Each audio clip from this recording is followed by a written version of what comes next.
And then I have a Scott Vaughn. Is that you, Scott Vaughn from Chandler? Just want to make sure. Yeah. Okay. Yes, that's me. All right. Just wanted to confirm. Thank you. And then also Danny Mahaffey is from City of Chandler as well. Thank you.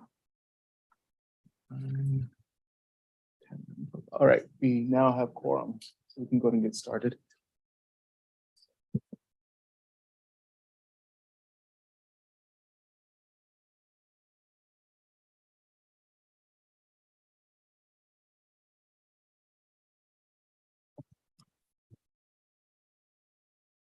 All right, good morning, members of the MAG, Intelligent Transportation Systems Committee. This meeting is now called to order. For those around the table, please turn on your microphone when speaking. For those participating via Zoom, please state your name when making a comment or asking a question. The MAG public comment process allows members of the public to comment on items on today's agenda or on items that fall under MAG's jurisdiction. If you would like to comment at today's meeting, please fill out a white request to speak card located on the information table in the hallway and give it to MAG staff. If you parked in the garage, parking validators are available on the information table by the door. If you purchased a transit ticket to come to the meeting, please see staff for a ticket. Hearing assisted devices are available from MAG staff. We will now begin the meeting with a roll call of all members. Albert Garcia, City of Surprise. Tony Abbo, City of Glendale. Kieran Jordan, FHWA. Mike Sutton, Town of Gilbert. Sergeant Michael Hunt, DPS. John Willett, City of Buckeye. Okay. Thank you, Mr. Chair, members of ITS committee. We're going to now take roll call from those that are online. For the committee members, we have Susan Anderson from ADOT. Good morning, present. We have Hugh Bialt for City of Goodyear. Present. Micah Henry for City of Mesa. Hey, good morning, everybody. Scott Vaughn for City of Chandler. Good morning, present. Kathy Hollow from City of Tempe. Good morning, I'm here. Bruce Littleton for City of Phoenix. Don't see him. Alvin Stump or David Lucas from Maricopa County. I'm here. Thank you. Ward Stanford, City of Avondale. I'm here. Good morning. Tessa Wessel, City of El Mirage. Here. Marty Zeke, Valley Metro. Present. For committee members, did I miss anyone? Danny Mahaffey, City of Chandler. Thank you. All right, Mr. Chair, we have quorum. Thank you. Our next item is a call to attendance. This is the opportunity for the public to comment on items that fall under MAG's jurisdiction that are not on the agenda or that are on the agenda for discussion and not for action. 15 minutes will be provided for the call to the audience agenda item unless the committee requests an exception to this limit. Have we received any requests? Thank you, Mr. Vice Chair, members of the ITS committee. We, as of today, no written comments were received. Thank you. MAG also provides the opportunity for members of the public to submit written comments via MAG website 1 hour prior to the meeting. Staff, do we have any written comments for this item? Thank you, Mr. Vice Chair. We received 0 speak cards or written comments. Thank you. Our next item is approval of the January 4th, 2023 minutes. Does any member of the committee have a revision?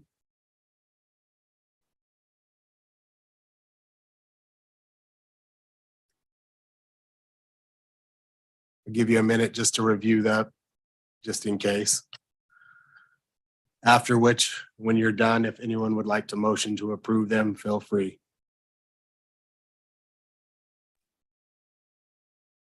This is Kathy. I'll make a motion to approve. I'll make a second.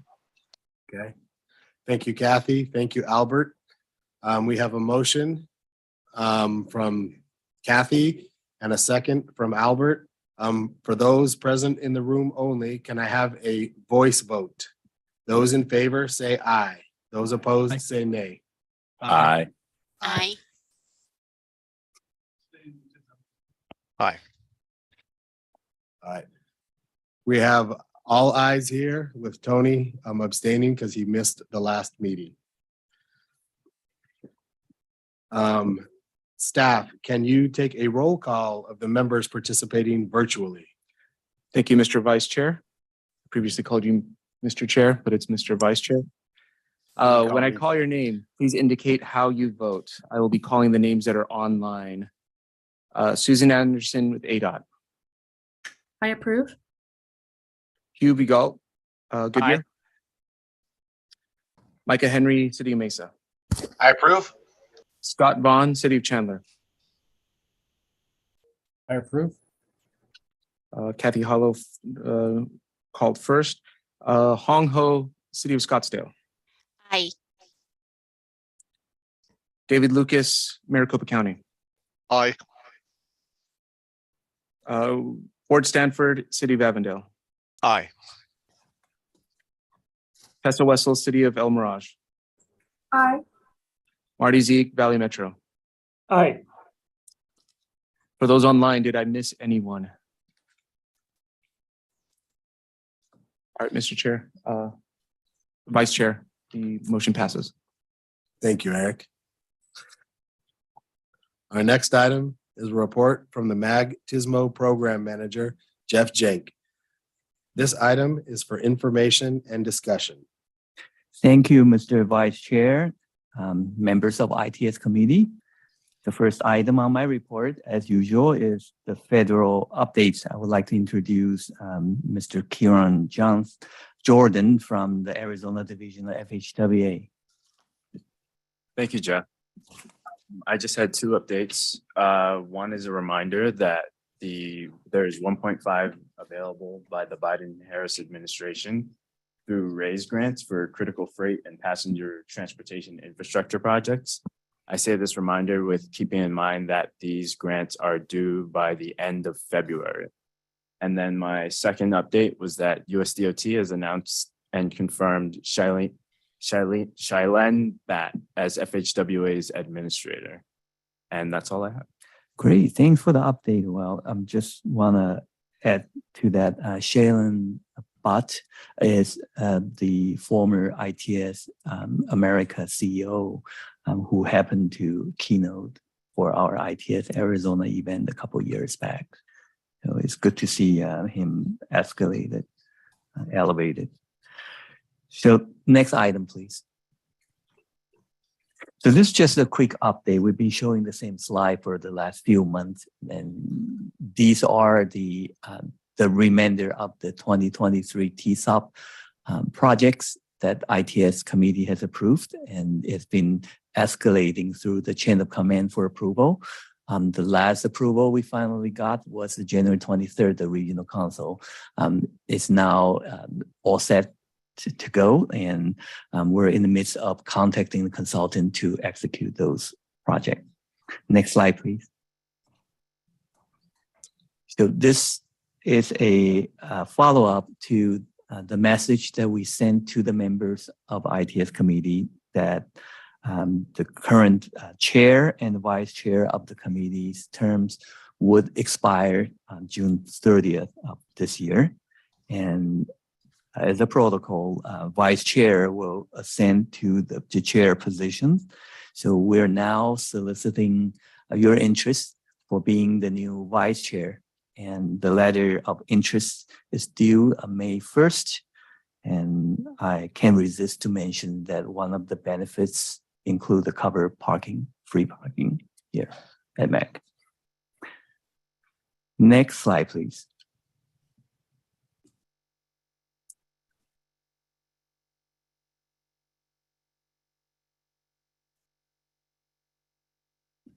There we go. So this one wasn't on the agenda, but a MAG project that will set up a system to collect the continuous traffic count in the arterial network has started. And this project is led by Dr. Wang Zhang of MAG, who is the data program manager. So they are going to do two things. One is to integrate available ITS traffic detectors that's capable of collecting turning movement count, and will help integrate those and bring those data back to central sources. And the other things they would do is they were looking at additional mid-block locations, and the project will help pay for it using some emerging technology to establish the capability of collecting these arterial data continuously. So the member of ITS committee will be approached by the project team. Again, Wang Zhang is the MAG project manager, and the consultant is Sanjay Paul of HDR. Next slide, please. So this is just kind of a segue into today's featured agenda item, which is the presentation of our TIP applications. This slide shows the important timeline that we're following, that the call for project was issued December 1st, and application was due January 13th. And thanks to many of you who have submitted your applications. And it was posted online for a member, ITS committee members review on January 25th today. Is as planned the application presentations. And with this, we will be asking the member to provide your evaluation score. And the scores are due February 17th. And the remainder of the time frame just shows that March 1st is when we will first time seeing a rank order list of these applications. And then this list, and now we could pair it with the available budget. This list would then go up the chain of command for ultimate approval for the selected TIP project. And that will be the April 26th. That's the last approval we need. Next slide, please. Again, this is just a high level of what we're doing here today. We have a total of $9.4 million available in two buckets. And we have 8 applications that's bidding for the ICM category. Total ask is 4.85, competing for $4 million. Bucket number 3, the local priority, we have 16 applications, and for total ask about $11.16 million, and competing for only $5.4 million. So that kind of wrap up my program manager's report, and I know that we have a pretty jam-packed agenda today. Thank you, Jeff. With that, does anyone have any questions before we proceed on anything that Jeff presented?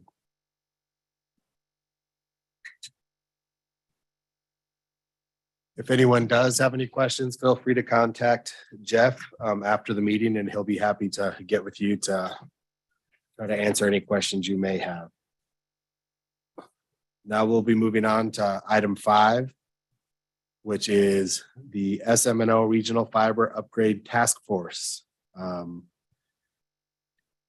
It is a presentation providing an update on the SM&O Regional Fiber Upgrade Task Force. This item is for information, discussion, and possible action or approval of FY23 Regional Fiber Upgrade Support Project for the City of Surprise.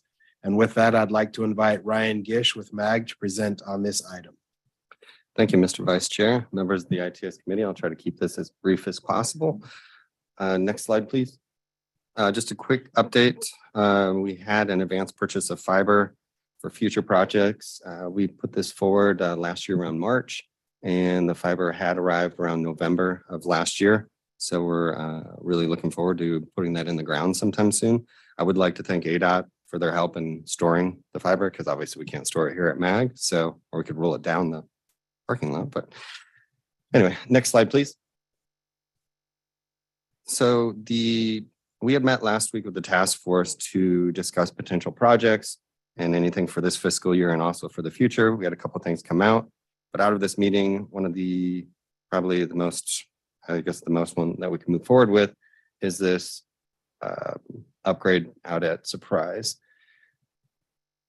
So from here, and if I mistake anything, Albert, please jump in.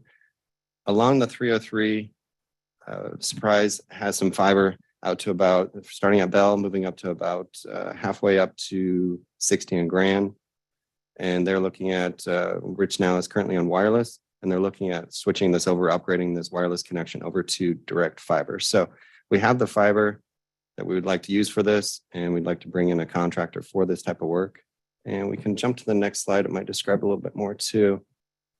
So from this link, that bottom left or bottom rightmost corner is the intersection of the Loop 303 and 60 Grand.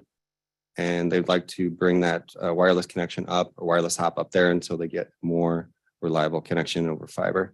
So it's basically just extending this. This is a joint kind of project between City of Surprise and ADOT, because it is in ADOT's right of way. But City of Surprise has an IGA with ADOT to have a couple duct banks or run fiber in some of their own ducts as well. So this is just an interim solution until some stuff gets built out, but we figured it was a great opportunity to do some work out in the West Valley. And that is it. Next slide.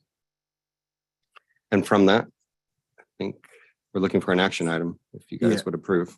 Yeah, basically, is there anyone who has a motion to approve, this project? The FY 2023 Regional Fiber Upgrade Support Funds for the City of Surprise. This is Mike Henry with City Mesa. I make a motion to approve. Okay, we have Micah, and I believe we have Bruce who would second it. Is that the case, Bruce? He said yes. Yes. All right. So with that, we have a motion from Micah and a second from Bruce. For those present in the room only, can I have a voice vote? For those in favor, say aye. Aye. Aye. Those opposed, say nay. Staff, can you take a roll call of the members participating virtually? That's you, Eric. Yes. Thank you, Mr. Vice Chair. When I call your name, please indicate how you vote. Susan Anderson, ADOT. I approve. Hugh Bjalk, City of Goodyear. Approve.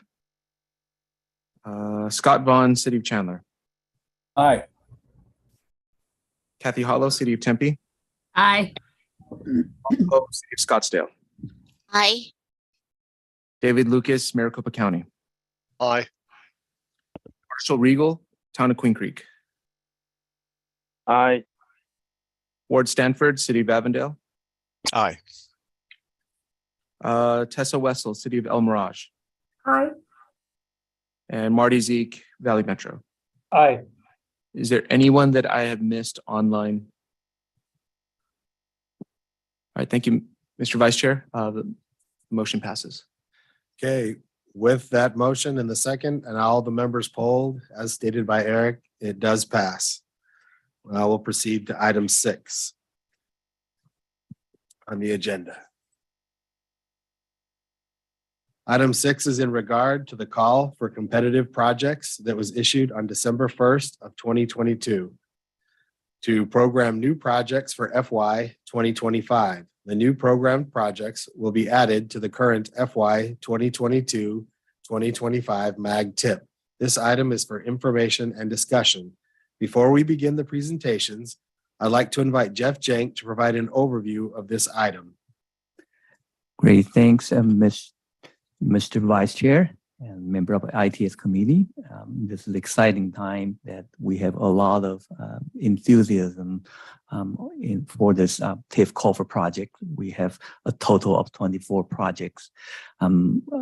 Really, I mean, we all know the background of this TIF Culver project. So I just want to express my gratitude toward my staff, Eric, Nava, and Omar, for helping administering this culver project process.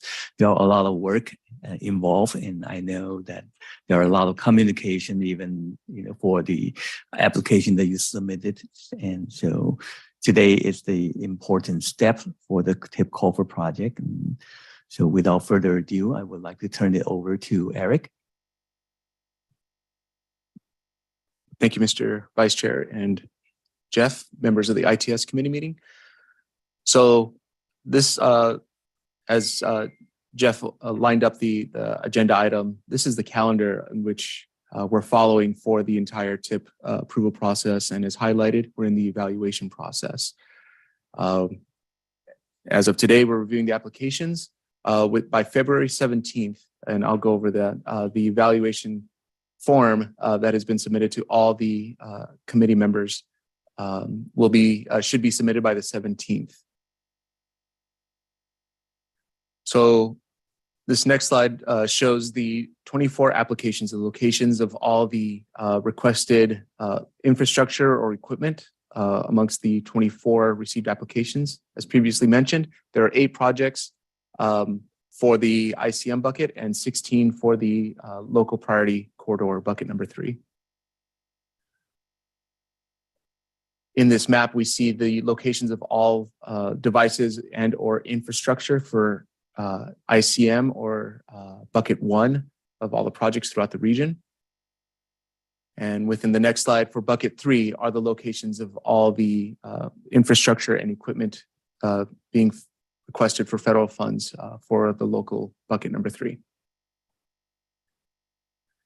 This was already previously shown, the slide in the program manager's report, but this is just to reiterate what we are looking at in terms of the funded total request asked versus the budget. And so as you can see, there will be need for a full ranking of all the recommended projects for both buckets.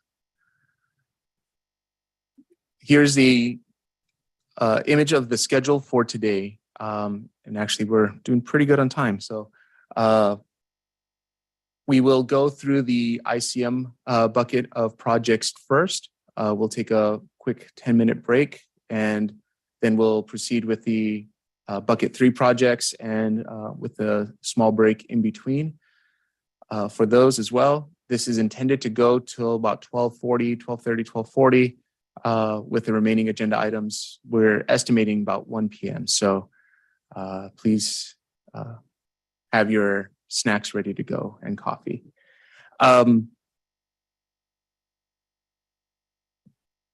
In terms of the evaluation criteria, there are 2 buckets, and this is just to show again what we've discussed in the TIP working groups that we've had in the past few months.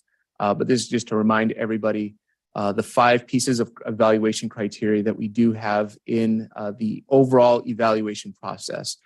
Now, as in the application, it's this funding, the federal funding source is CMAQ, congestion mitigation, air quality funding, federal funds. So there is an air quality score. That is the purpose of, for those who filled out applications, there's a lot of information that needed to go over in terms of applying for air quality or emissions benefits. For today, I have highlighted the 2 primary categories that we will be providing evaluation on. Project integrity is, and I'll go over that in just a little bit, but really that's to go over the scope, schedule, and budget of projects. And so today is intended for the evaluation to ask those questions of the applicants to determine how well they are following scope, schedule, and budget based on their application, as well as the qualitative. That is the evaluation form. It's the large Excel spreadsheet that has different objectives that have been recommended as part of the evaluation. You can do those simultaneously, and it is encouraged. So those are the two qualitative pieces that we will be reviewing today. As part of the project integrity score, again, scope, schedule, budget. You will provide those scores of each of the applications in that Excel spreadsheet, the evaluation form that's been emailed to all the committee members as in the evaluation team. Now, in terms of scope, schedule, and budget, just brief descriptions of each of those. The project scope is to support strategies identified in the SM&O plan. So for ICM-related projects that are in that bucket, does the scope support those things identified as ICM in the SM&O plan? The schedule, since this is FY25 funds, are the applicants or the applications showing a reasonable schedule that can be met, as well as a reasonable budget. So this would be the time to ask those questions of each of the applications. For the qualitative scoring, there is a large set of objective-based questions that you will be scoring each of the applications. So this is that qualitative scoring of rank of from 0 to 4.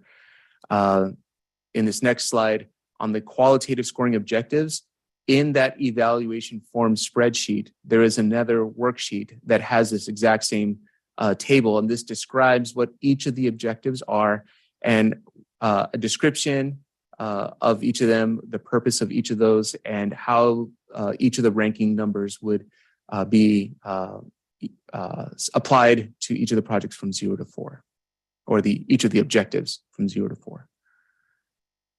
Now, in terms of presentation guidelines for today, this has been reiterated on the emails to all those that are giving presentations today. There's a 5-minute limit to each of the applications. Now, for those that are presenting on more than one application and they've been grouped, so that's a majority of them, you essentially have that much time times your number of applications. So, for instance, ADOT has 4 applications, so they have up to 20 minutes. But Jeff will be our timekeeper today. So he'll give a nudge to let them know that they're approaching their 5-minute limit. These 5 minutes do include Q&A. So we will try to keep on time as best we can. And this is also a reminder, again, within just after 2 weeks from today, February 17th, this large Excel spreadsheet, the evaluation form, must be submitted to MAG staff. Well, my name's on there, so send it to me. I will be expecting that. If not, I'll be nudging, poking, friendly reminders, and then threats. So after that, we are ready to go. Are there any questions before we proceed? Eric, this is Ward with Avondale. Just for clarification, those of us that are doing multiple presentations, we'll do the first presentation, then pause for questions, and then move on to the second one. Is that correct? Mr. Vice Chair and Mr. Sanford, yes, that is correct. Okay, thank you. Thank you very much. So we'll go ahead and begin with the first one. And according to our schedule, that will be the 4 ADOT projects. And I believe Stephen Chesko is online. Is that correct? Yes, I am. Okay, thank you. So I will proceed, or I'll move the slides forward on your prompt. All right, thank you. This is a timekeeper's note that I will start a 5 minutes countdown. At 4 minutes, you're going to hear a tone like this. And then when you run out of time, you'll hear it again. Thank you. All right, thank you.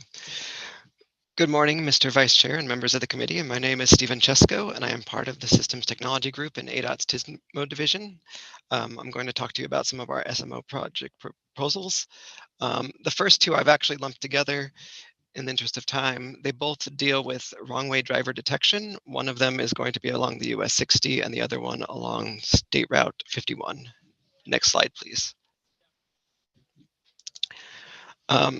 So these fit into the integrated corridor management bucket. Faster wrong way detection may help to prevent crashes that would likely require a freeway, closing a freeway and diverting traffic to adjacent arterials, which would be an ICM event. This graph kind of shows from our pilot project how the system detects faster than the 911 calls normally come in. So that's kind of like the main advantage of the system. Wrong way driving detection is also now considered part of ADOT's FMS, the completion of which is part of the base requirements in the SMO plan for ICM. The primary goal of these projects is to improve safety by reducing crashes through faster detection and warning, both to DPS and to the traveling public. As wrong way crashes tend to lead to large and extended closures, reducing crashes would also help with traveler reliability. These projects will use existing roadside infrastructure to mount and tie in thermal cameras for wrong way driver detection. Some of you might be familiar. This is basically what we did for similar SMO projects in FY20 and FY22. You can see the budgets there. Roughly 500,000 for the US 60 and almost 300,000 for SR 51. These are kind of scalable because it just kind of depends how far along the corridor you go. Right now, these kind of cover the whole corridor within the MAG region and where our fiber is. Next slide, please. These are the location maps for the two projects. Again, it's kind of just covering out the entire corridor at this moment. Next slide, please. So again, the scope for these is to add the thermal cameras, which we use for wrong way detection in our system. This will allow for faster notification of law enforcement and traveler information alerts. If crashes are prevented, this is also an increase in safety and traveler reliability. Our schedule is 6 months of authorization and procurement of materials, and then 6 months for more of installation integration. Because this is all using existing structures, our design is very minimal. Our budget is mostly based on the cameras and then whether or not there's one or two at each location. So that's kind of the breakdown that we get. There's a slight advantage to having a 2-camera setup, but that is our budget. So that's basically what I have for those two. If we want to stop for questions for this first part.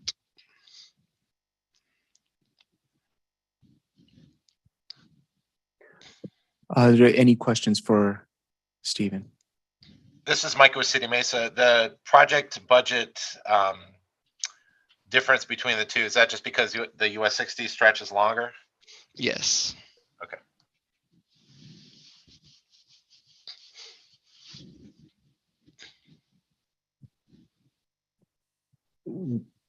Go ahead and proceed. All right. All right. Next slide, please. So our third proposal is to upgrade vehicle detection along the State Route 51 from I-10 to 26th Street, which is basically just north of Northern. That might be a little bit easier to understand. With non-intrusive detection. Next slide, please. So traffic detection is a core component of the ADOT FMS system. In addition to data that can be used for ICM performance and monitoring, it is also crucial for real-time operation of the adaptive ramp metering system. Both the FMS and the ramp metering system are part of the ICM kind of goals from the SMO plan. The primary goal of this project is to improve the quality of our vehicle detection while also making the system easier, safer, and less disruptive to travelers to maintain. As many of you maybe know, maybe from signal applications, loop detection is great when it works, but trying to maintain it is really challenging. The project scope for this would be to use and replace the existing infrastructure from the defunct acoustic detection system that used to be on this freeway to mount more modern non-intrusive vehicle detection. The budget for this project is a little over $200,000 total. Next slide, please. This is just a map of the corridor. So this is more of the southern portion of the State Route 51, more or less between Northern and I-10. This is where we had the older system already in place. Next slide, please. So the scope of this project is to move to more reliable non-intrusive detection. This will provide data for operations performance measures, which is used by both ADOT and our MAG partners, as well as improve the safety of maintenance crews. Our schedule is 6 months for authorization and procurement of materials, and then another 6 months for installation and integration. Again, our design is minimal because we're trying to use the infrastructure that's already out there. So the main costs are the detector setups themselves, and then also we have some locations where we'll have to reinstall poles and bases because they've been knocked down over the years. But that is my presentation for this project, if there are any questions. Does anyone have any questions for Stephen?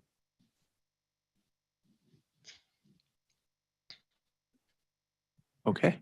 I just want to make a comment. This is Jeff Jing, that this is a welcome move of ADOT to move away from the PAD, passive acoustic devices, that was introduced in late 1990, and it's been proven grossly inaccurate because we got quiet payment and all other things, that the acoustic isn't a reliable way of doing things.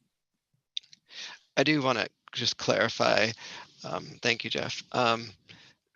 We've moved away from them already, but we have loop detection in place again, and those loops kind of historically throughout the valley have shown that they've been kind of losing some of their accuracy and stuff over time. So we're kind of trying to utilize what's already there in terms of some of the roadside infrastructure, but make it better. Like you were saying, the acoustic didn't work very well, especially once quiet paving kind of hit. So we're kind of trying to blend some of this together and utilize what we've got. Thanks for the clarification. And then Bruce Dressel is actually going to present our final project for ADOT. Go ahead, Bruce, whenever you're ready.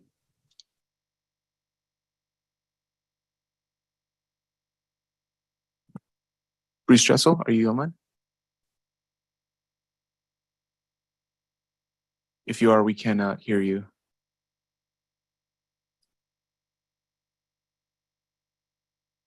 Stephen, because we can't hear from Bruce right now, would you be willing to go ahead and present? I can give it a shot. Okay, so next slide. So our final proposal is to upgrade our ATMS system. We currently are using MaxView from Intelight, or now Q-Free, and the idea is to move to something that, let's see if it's, is to move to I believe KITS platform from Kimley Horn. I'm not sure if we've officially decided if that's the one or if we will look into it as part of this. Next slide, please. So the idea would be to upgrade our ATMS to provide for advanced AT-SPMs and sister detection health. So this would be both for our ramp metering count stations as well as traffic signals. And I believe he also put pump stations in here. This would align with the 101 ICM corridor management system that's under development. We have some partner agencies, McDOT and Peoria, who are using this other ATMS. So this will help us to hopefully work a little bit better with their systems as we move to ICM operations. So the scope of this project would be to procure a new ATMS and to enhance the system health and operability. The total budget is $1.1 million. Next slide, please. This is kind of a map. I think the heavy coverage that you saw in the earlier ones from Eric with all the stuff was mostly from this, because it does cover. Can you guys hear me? Yes. Okay, I saw a chat thing. I wasn't sure if that was for me or not. Okay. So this does cover our traffic signals. It will cover our ramp meter count stations, and then I believe our pump stations will also be in here. So there's a lot of different things that kind of will all tie into this system. And as you can see, there is a lot of devices within the MAG region. Next slide, please. All right. The upgraded ATMS will allow for peer-to-peer communications with other agencies. Again, really important for some of this ITS stuff. It also support adaptive ramp metering and developed communications with pump stations to allow monitoring and control during rain events and non-event issues. Some of you are aware we've had some problems with rain events in the past. And again, this aligns with especially with the 101 ICM project. So scheduling, we're looking, again, kind of a 6 months procurement and 6 months installation integration, kind of getting everything pulled into the system. So this budget is mostly based off of kind of a per device price of $1,300, which then brings us to the approximately 1.1 million. If you have any questions, I can try to answer them. Are there any questions for Stephen? Yes, Stephen, Ward Stanford with Avondale. Curiosity in this ATMS upgrade as far as what it might do for modal availability. Does it have any characteristics that would that we should know about for PED, bike, things of that nature? I was gonna say, I just found Bruce. Let me transfer you. I'm sorry, I'm having computer issues this morning, obviously. So was there a question? Bruce, this is Ward Stanford with Avondale. In this ATMS upgrade, does it provide something additional for PED, bike, non-motor vehicle or active transportation qualities? Absolutely. I think as Steve mentioned, I could hear it, but I couldn't say it. The systems we're looking at provides advanced technology, obviously, and the two that we're looking at will they'll continue to upgrade. So it allows virtually anything we can think of with current ATS-PM or signal systems. And the one difference with this one is that we're going to also include the pump stations, because we have no centralized way of monitoring those today, and they need to have obviously advanced warning during the rain events, and also some other warning systems, like we had a break-in night before last at one of our pump stations, and he used a torch to get into the door. So yeah, if it's available, it's going to be we'll certainly have it. Thank you, Bruce. Thank you, committee. With that, the time is up for this presentation. So we'll need to move on, to the next one. If you have additional questions, feel free to submit them maybe to Jeff, and we can get some answers on that. Thank you, Stephen. Thank you, Bruce. We'll move on to Maricopa County, and will it be you, David, that's presenting these? Yes, it will. Okay, I'll go ahead and proceed to your next. Thank you, Mr. Vice Chair and members of the MAG ITS Committee. So McDOT has two projects that we're proposing for the ICM bucket. These should be familiar to you. They were kind of discussed previously when we were looking at how to best allocate these ICM funds. The first one is a Loop 101 ICM readiness project. And with this one, as is usual, we tried to engage as many agency partners as well. In this case, we have 5 partners: City of Phoenix, City of Peoria, Glendale, Tempe, and ADOT. Next slide, please. So in this project, we're going to be procuring a variety of devices that are attempting to fill in some equipment and data gaps as part of the Loop 101 project to bolster the capabilities of our local agency partners. That includes video detection, switches, signal controllers, and cameras. And again, just wanted to highlight that there are 5 agencies involved in this project, so it has significant reach along the Loop 101 corridor. As part of this project, we're also going to be integrating 75 signals into the Aztec ATSPM interface. That'll also be including the ingestion, integration, and archiving of data, doing some security enhancements, data archiving, incorporating transit and CV data, and also doing some continued development and training on both ATSPM and the ARIS tool, which is provided to the region.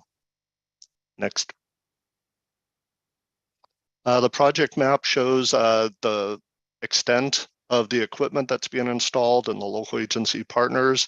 It's all along the detour routes and the main routes for the local agencies that are used for the diversion of traffic as part of Loop 101 ICM events. So it fits in exactly with that. So these are the totals of the different devices and the types that are being deployed. Next. The project goals, again, is to improve the ability for the local agencies to do their real-time management and ICM detour routing, integrating, storing, and sharing this corridor arterial data, and allowing them to have additional insights and tools to manage and operate their systems. We're going to be improving our ability to export some of the data, incorporate, integrate, and archive this data as well as, again, some ATSPM and ARIS training. Next, please. Again, I think I've already kind of covered this, just going to be implementing and creating some analytical tools, infrastructure improvements to enable a fully connected operational system along the Loop 101, and ultimately to improve vehicle travel times along the corridor. Next. Our project budget is just under $2 million. A large part of that is the procurement of the equipment for the local agency partners to fill in some of those equipment gaps. And a similar portion is available for the development and improvement of some of our existing regional tools that are available. Next. And the project timeline, we look to kick this off in September. Complete the design, be able to proceed through to the procurement of the devices in May of 2025, and continue development and wrap up of the tools, training, and the system integration in August, and completion in November of 2025. There already has been some effort along this way, so we're definitely not starting at zero. So I think we'll be able to keep this timeline. Last slide, please. How does this project meet the evaluation criteria? It's going to improve the reliability and connectivity, provide significant safety benefits, and builds upon our already strong regional operations capabilities. And that wraps up this project. Are there any questions?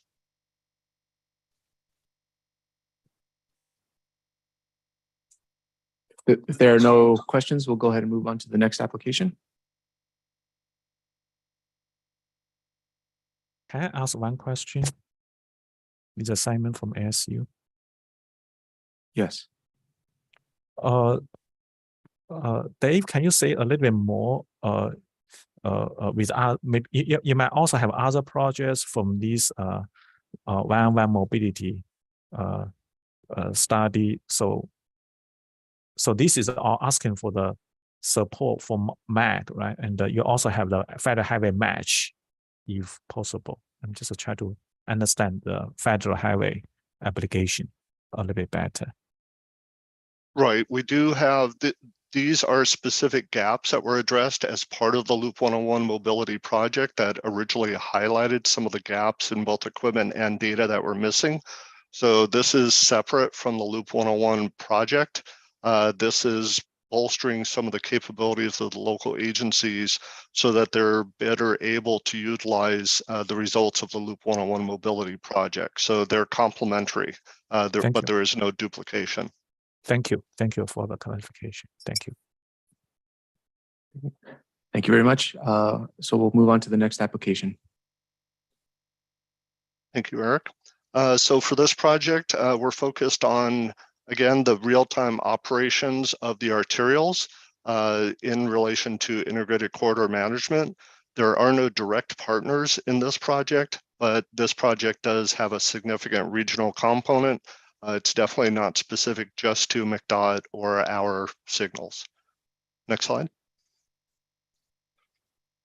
So the scope of this project is to continue to develop and pilot ARIS to improve on the capabilities of this regional system, improve ICM based on lessons learned and continued refinement of the process development, continue to enhance and upgrade and expand both ATSPM and RADS to incorporate some of the issues and overcome some of the issues that we've identified with other RADS related projects and regional projects, specifically with some of the data that's available from our adaptive vendors, trying to put that data into an industry standard format so it's more easily ingestible into the various systems and shareable with our agency partners. Next, please. So the project map, initially the focus is going to be along the 101 corridor to identify some of those gaps and apply it specifically in support of the Loop 101 project. However, the system expansion and development and enhancements will support ICM development throughout the entire region. So the results of this work will be applicable to future ICM corridors as well. To be consistent with the SM&O plan and the regional focus on ICM expansion throughout the region. Next, please. So again, the project goals are to enhance the existing real-time capabilities within RADS, to improve our ability to utilize data from the various adaptive signal control systems that are being deployed increasingly throughout the region. Do some validation of real-time event management and make sure that we're able to provide even more data than what we're doing now and improve and build upon the agency coordination and communications that are in place, which is obviously a big part of ICM. Next slide. So the rationale again to implement and support RADS and ARIS tools, be able to support data that's coming from our adaptive systems, some of which is in non-standard format that doesn't comply with the UDOT ATSPM controller enumerations. So resolving some of those issues that have come up, and then develop some real-time analytics so that we can confirm that we're getting all of this data that's coming into RADS. We need some real-time confirmation that the data is available to verify that it's reliable and able to be acted upon at any time if a major incident does happen. Next slide. So the project budget is to develop these various modules and components and enhancements to our existing system. Then the total project budget comes in just over $1 million. And the final slide, or next to last. The project timeline, again, we're ready to begin. There has been some draft project work that's happened on this. We're expected to be able to complete 60% design in November, December timeframe so that we can be obligated before April 1st, and with construction and project completion expected in November of 2025. Last slide. So again, be able to validate the data that's coming into RADS and improve our response efforts from the TMC operators through the use of real-time data analytics. Improve our data format that are being used to ingest the data and make it available to our partners, and then build in some of our real-time communications among the various agencies and document some of the lessons to refine the process and carry these forward into ongoing and future ICM efforts. And with that, I'll open it up to any questions. Any questions for David? Eric, I had a quick question. David, you mentioned partners, but this project itself doesn't have partners, right? You're just talking globally for. Correct. Okay. All right. These are regional systems that, as I mentioned, and you're correct that there are no direct partners, but all of these systems are available and utilized by all of the local agencies throughout the region. So they will all benefit from this project work.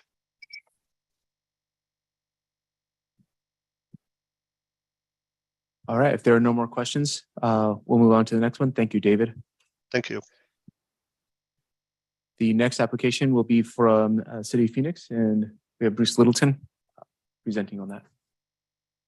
Good morning. This project is in the integrated core management quarter bucket, and it will extend the fiber that was started at Deer Valley Airport and came partway down, and will extend it over the mountain and down to Dunlap.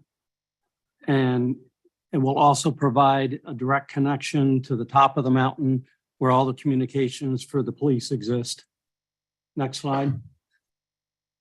So basically, we're doing it in the ICM bucket mainly because of what it will do. It will enhance the communication for both the 101, the I-17 and the 51 corridors for the signals that are on the arterials that would parallel all of those.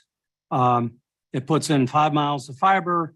It connects signals to provide that interconnect, and the most important part is the communication. It connects to the communication towers on top of North Mountain and allows for PD to have better access. Right now, it's a microwave link, and this will provide a direct fiber connection and enhance the communications for the entire north part of the valley. Next slide.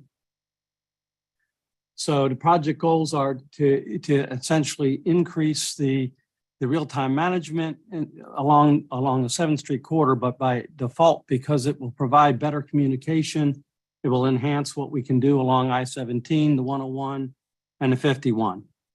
This does not require any partners other than within the city. This will allow the ITS, the Information Technology Division within the city, to have better communications up to the towers that provide communication for the police for the entire valley. Next slide. The budget is at 2.3 million, 2.1 of it being federal. I can answer any questions later on the details. Next slide. The location is basically, as I noted, we've already got it down, fiber down 7th Street, the blue line, and it'll provide the connection to intersections on the existing fiber as well as the remaining fiber in the blue section, and provide where the green line is the connection up to North Mountain. Next slide. We intend to do this in 2025. We'll start and have it in 24, have it done in time to get it authorized in 25 and complete it in July of 26. And just to note in that same context that we've had two fiber projects previously and one coming from that we want to thank MAG for, and that we were able to do them on time and get them in on budget. So, contrary to where we were in the past, we have been managing our projects much more closely and bringing them in on schedule and on budget. Next slide. And then finally, does it meet it? Rather than read it, yes, we feel this is in the bucket and meets the objectives to provide better communications and better reliability to the signals that are involved. Any questions? Any questions from Mr. Littleton?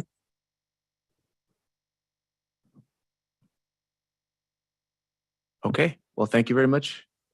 Very much, Bruce. This concludes our bucket one project applications. According to our schedule, we're going to take a 10-minute break. So we will come back at 11:10 a.m. Thank you. I'll give a 1-minute warning online when we approach that timeline. Thank you.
We have 1 minute before we begin again.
Okay, thank you everybody for your patience in waiting online.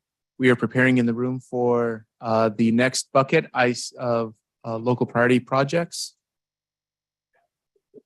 And the first project that we have will be from City of Avondale. And I believe we still have Ward Stanford online. Is that correct? Yes. Okay. Good morning, committee and committee members. I'm here to present two applications the city has in, both of them communications oriented. The first one is bringing cellular communications to the remaining signals in our city that do not have other forms of communications. In Avondale, our city does not want to use radios, even though they are very good use for this type of work. And we are having some struggles, as many people are, even though these other companies, these fiber companies are coming through, providing some fiber for us with agreements. But there's still a number of locations, 13 to be exact, in our city that have no future view of fiber coming. And again, the conversations towards using radios has pretty much fallen flat. So we're looking to go with a cellular communications solution to these various locations.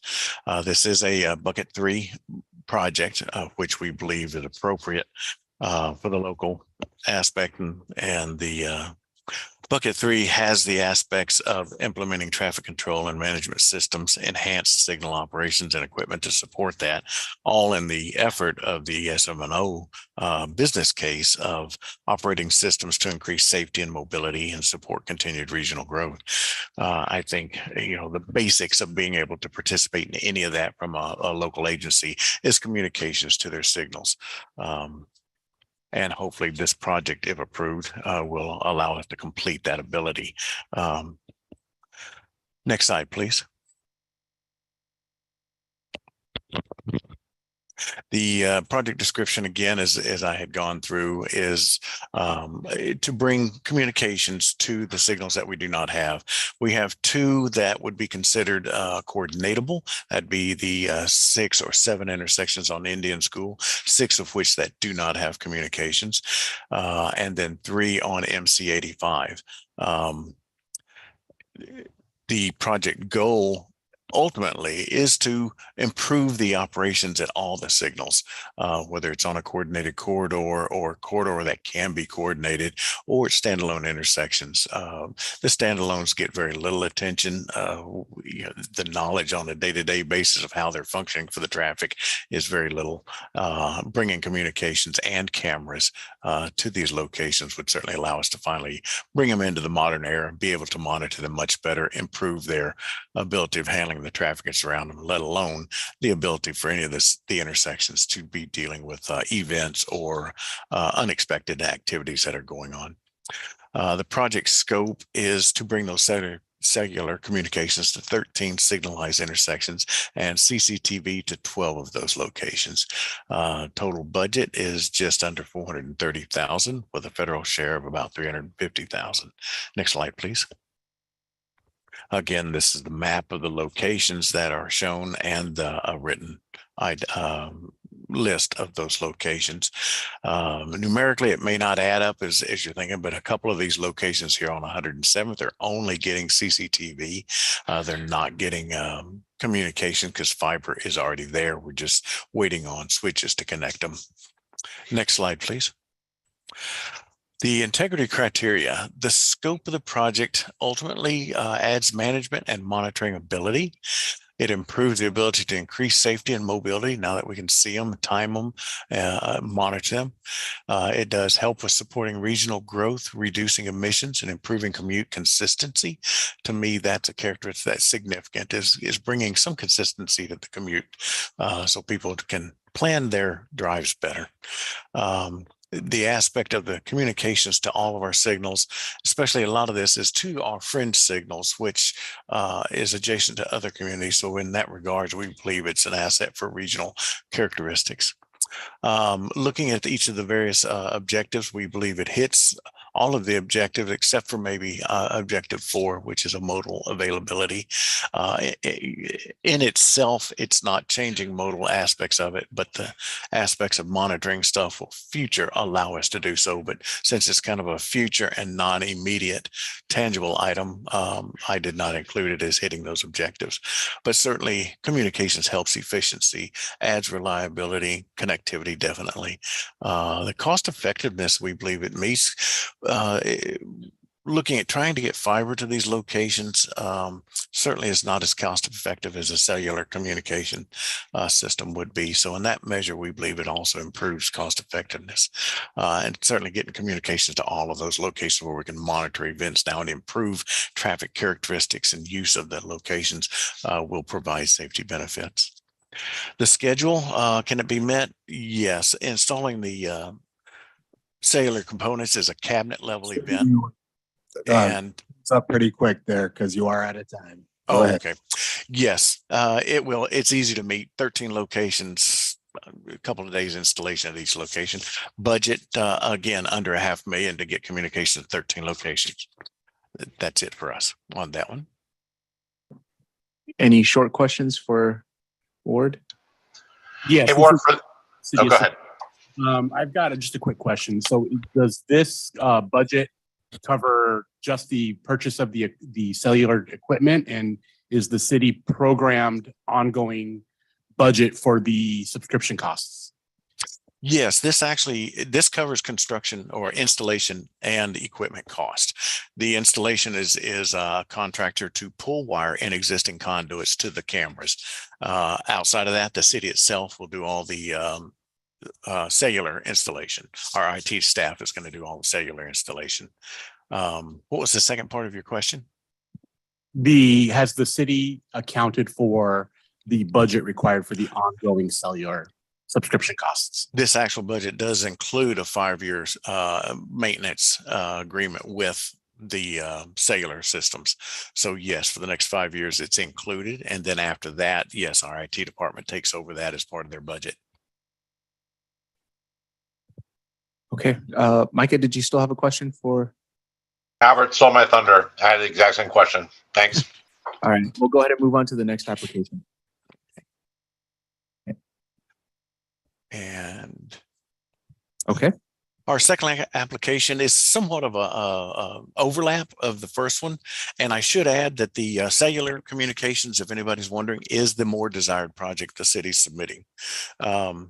The second one is a fiber optic communication solution on MC85 to get the 3 signals that we have there, which is Dysart Road, Central Avenue, and 4th Street.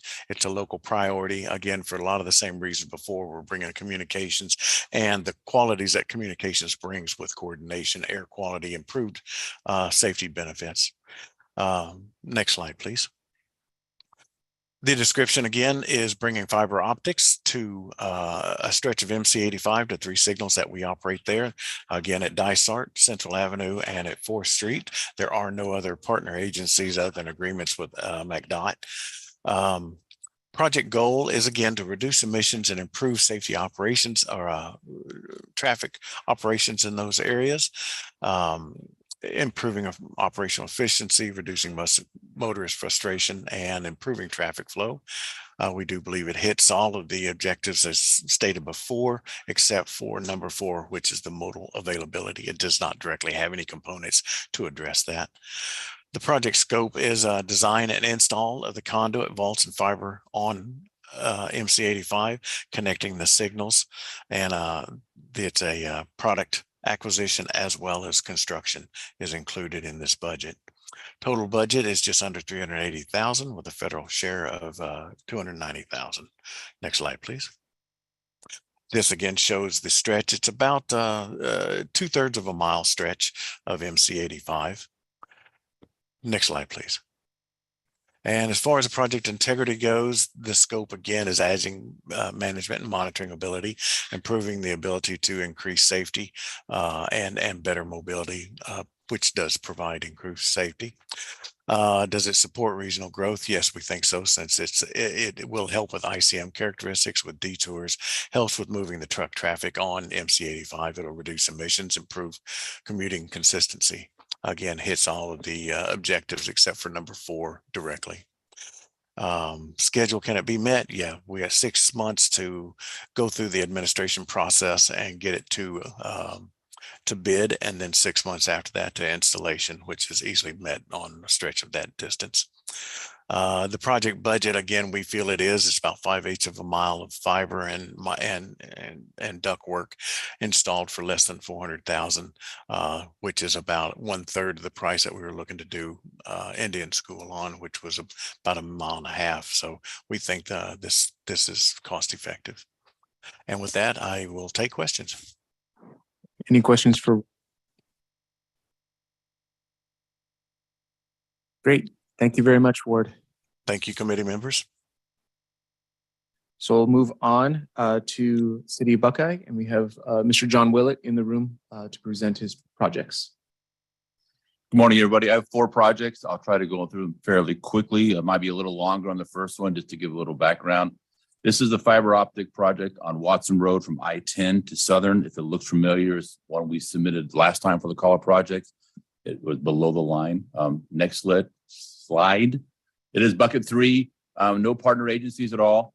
And the goal is to basically continue our strategic master plan, our ITS strategic plan that MAG helped fund prior to my joining Buckeye. Next slide, please.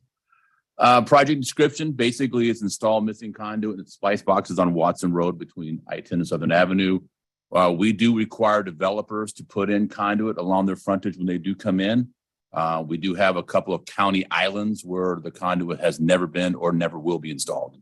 So part of this is to put that conduit in and then install the fiber and splice to the existing signals that we have out there.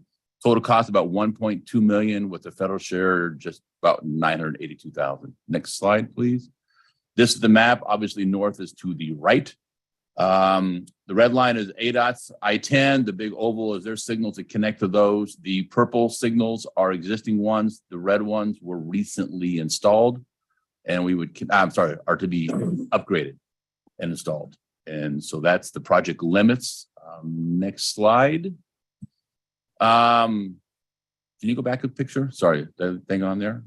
Oh, I'm sorry. I want to mention the blue dashed line going north-south, up-down is actually Yuma Road, east-west. That is a project that was awarded by this committee a couple of years ago. It is about to go be re-advertised. We have re-advertised. We advertised it last fall. Budget came in at $200,000 over, even though we did good closeout funding before. That's how bad the costs have gone up. We repackaged that and changed that design to reduce that scope. So I just wanted to show that the proposed orange line does cross over an existing one we're putting in fairly soon. So I'm sorry, next slide. Scope, it does connect to our local priority system and addresses a lot of the things that Ward just talked about. Our goal, I made a simple schedule. I didn't all do the pre ones the rest of you guys did. Basically, our goal is to have the design completed in time for when the allocation money is available. And then, so we worked back a year, so we'll have the design completed. So we'll start our design in late 2024 and be ready to go to construction in late 25. The budget was pretty much based off of recent projects that were cost estimated. And we feel it's pretty reasonable. We hope that by the time this project does go to construction, we have some more conduit installed by developers. Hope we can reduce the cost overall when it's all done. That's it on this one. I'll answer any questions. Are there any questions for Mr. Willett? Okay, great. We'll move on to the next one. This one is a combination. We talked about this. I did a few weeks ago in the fiber task force meeting. This is installing fiber on I-10. If you all had the unfortunate pleasure of driving west to go to LA or San Diego in the past few months, you've gone through our fund construction zone project out there, widening I-10. That project has installed fiber conduit on I-10 from 85 all the way back to wherever it ended around Perryville or someplace like that. Next slide. The intent of this project is to install fiber in an allocated conduit that was put in for our use. There are technically no partner agencies, but we'll have an IGA with ADOT so we can do this work, and then an IGA with Goodyear. The intent of this project is to connect to the Goodyear system. With that IGA, it will allow myself and others of the city to then access our signals through the Goodyear TCM. Right now, we have no ability to do that at all. So this would allow us a sneaky backdoor in to see our signals. So that's part of the intent of this project. Again, the goal is to continue some of our ITS strategic plan. Next slide will show a map. I'm sorry. Oh, just all about the scope, sorry. Install fiber in the I-10 corridor and splice to the signals. Total cost about $475,000 with the federal share about $300,000. Next slide should be the photo. So the purple line is the limit. It goes from Miller Road on I-10 all the way to Perryville, which is our border. The orange line going north south is the one I've just talked about with Watson Road. The blue dash line is our current project that's going to go to construction soon. It crosses at Verado. The far left side of the picture is an oval. That's Miller Road. That is another project that was approved by this committee last fall or the previous round. It'll have a connection to I-10 that'll talk to this. With the orange line will be connected. The blue line will be connected. And that pretty much gives us a pretty good loop that we can dial in and see a lot of our signals whenever we need to. We have had, it has been frustrating with the closures and restrictions that have occurred on I-10. And I get constant phone calls. Why is this taking so long? You need to fix this. I said, well, I can't. And then I can't even go out there and make a quick signal adjustment. So next slide, please. Again, the scope, it connects our connectivity. Sounds funny to say it that way. But it does give us a loop. Similar to the previous one, we would have the design completed by late 25 for when the money's available. So we would back the design to start in late 24. And again, the costs were taken from recent construction projects. And this is just fiber only with some splices to some signals that are out along the I-10 corridor. So with that, I'll answer any questions. Are there any questions for Mr. Willett on this project? This is Jeff. I have one question that you have mentioned that the city of Goodyear has agreed to manage some of your signal through this fiber connection. No, the intent is with the IGA as Goodyear is established, it'll allow us a connection to get to ours. So I don't know the technical terms, but hypothetically, I would dial into their system and I'd have my own access that would allow me to see my signal. I couldn't can't see Goodyear's. They can't see mine. This allows me to see mine. Got it. So Buckeye does not have a centralized management system. No, we are the proverbial chicken and egg scenario where it's hard for me to ask money for a TCM when I don't have any fiber. It's hard for me to ask for fiber when I don't have a TCM. So I'm that exact scenario. Thank you. And I've got a follow up to that and to Dr. Jenks' question. So currently right now, you don't have a way of connecting to any of your signals. So it would give you the opportunity to leverage the City of Goodyear ATMS to then not only leverage the signals that are connected to this trunk, but to other ones that you've got connected. Is Yes, that sir. accurate? Yes, sir. Okay. And to go along with that, with the fiber project that Ryan talked about earlier, I don't know how much fiber was left over. I mean, maybe this project doesn't get covered by this budget. Maybe it is covered by the task force budget. I'm just hypothetically throwing out a scenario out there. And just one more follow-up question, if I may. Has there been any conversations, if this does not make the cut, has there been any alternate conversations with ADOT maybe of sharing some of their fiber along that corridor? If you're only looking for basically a center to center connection, maybe one or two pairs would suffice? Yes, and when we had the task force meeting a few weeks ago, Bruce did mention that if for some reason this does not make the cut, that's an option that ADOT would look at as probably providing some fiber, and we can make that connection in the interim basis until this permanent fiber gets installed in the future. So, yeah. Those are all very good questions. And with that, we'll move on to the next presentation. So project 3, and our order of 1, 2, 3, 4 is our preference. Project 3 is Roosevelt Street Fiber installation. Again, bucket 3, fiscal year 25. Next slide. No partner agencies at all. It's entirely in Buckeye. And again, it continues the implementation of our strategic plan. If you want to go to the next slide. It is only to install fiber. Roosevelt Street between Verado Way and Jackrabbit's about 1.5 miles. The road doesn't technically exist today, but a developer is building the last east mile. It's tied into our Costco that's coming in here at the end of this year. 2 new signals are going to be installed. With them installing the conduit, this project only installs the fiber. And it would connect those 2 signals, one at Jackrabbit and Roosevelt, one internal to the existing Verado system that I showed earlier. So cost is about $242,000 and the federal share is about $136,000. Next slide. The green line shows where this one is. The 2 red circles are their proposed future signals. The purple signal up and down by the dashed blue line is an existing signal. Again, that dashed blue line is the one I mentioned earlier. It's a project that's going to go to construction soon. I did leave the purple line that somehow when you zoom in doesn't show up on I-10 as well. That is the one I just mentioned, having the fiber in. And the big red oval on Jackrabbit Trail is the future signal that may come in there when that interchange ever gets improved. And for those who don't know yet, as of last week, this section of Jackrabbit Trail is now officially Buckeyes. We have now annexed that, and it came from the county. So next slide. Again, same continuous scope, does connect our corridors. Design would start at the same time in the 24 with ready to go to construction in 25 when the money's available, and the costs are based on similar costs. With that, I'll answer any questions. Any questions from Mr. Willett? This is Micah with City Mesa. Would the fiber just be residing in the conduit and just sit there? No, the conduit we're actually putting in is the 7-way. And then no, it'll actually connect to signals. Because the signals, I'm sorry, I didn't answer that part. The 2 red signals will actually be installed prior to this project going to construction. So to connect those 2 red signals down the green line to the purple signal on the left and allow us to see them and talk to them. So there's existing fiber on the blue, or there will be? There will be. That's a project that's going to go to construction here in the next couple of months.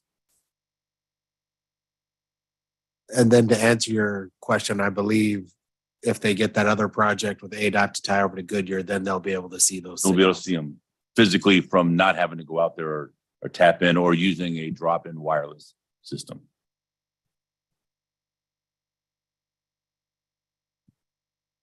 Okay, thank you. With no more other questions, we'll go to the Buckeyes' 4th and final project. This one is a project that's been on our CIP for quite a while. I'll be honest, are we being recorded? It's our least preferable project. So it is Yuma Road. Basically, it's bucket 3 again, fiscal year 25. Next page, slide. No partner agencies again. It's all entirely in Buckeye, and it continues our ITS strategic plan. Next slide, please. Stalls, missing conduit and splice boxes. So it's better if I go to the, I'll hit the final cost here first, then I'll go back and talk about the scope. It's about 750 grand with the federal share about 585,000. Next slide. So what you see here is it's the red line is Yuma Road that goes east-west and then does a horizontal curve to the south and connects to Miller Road at the Durango alignment, which is that purple circle. The dashed blue line is our current project on Yuma Road that goes to the east, and it goes all the way to Verado Way and then up to I-10. This would continue that segment. Obviously, the orange line I talked about earlier is the Watson Road proposed project. The purple line going diagonal is the proposed I-10 project. What I didn't put on this map, and it's on the next slide I'll show you in a second, is the Miller Road one that was approved by this committee earlier. So the big red circle is a future signal. I cannot tell you when that's going to come in. It's warranted, but our CIP budget is getting slashed, and none of my warranted signals are going to go in the next year or two. So the dilemma I have to deal with. So the project is mainly entitled to install conduit where has not been installed by developers, install the fiber, and then connect to the little purple circle on the right and connect to the purple circle on the left. And so we can talk to them and then eventually connect the red circle in the middle. Again, this is not as important to us if it doesn't make the list. So next slide. And then it does complete our corridor stuff, fiscal year, start into 24 design, complete it in 25 so we can go to money. And then the costs are based on previous projects. I'll go to the next slide so I can dial all this stuff in. Again, the dashed blue line is what is going to construction soon. The dashed green line on the far left side of the drawing is the Miller Road project that was approved by this committee a couple of years ago, or the last call for projects. The very bottom, you can't really see it, is another dashed green line. That's MC85, which ironically is an ICM corridor. So somehow it came out of bucket 3 when it got funded. That's a project of ours that will go to design here soon.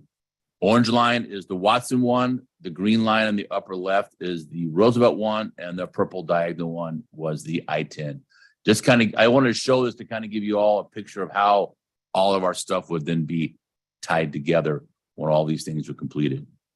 With that, I'll answer any questions on project 4 or the first 3 if they want to come back up. Are there any questions for Mr. Willett?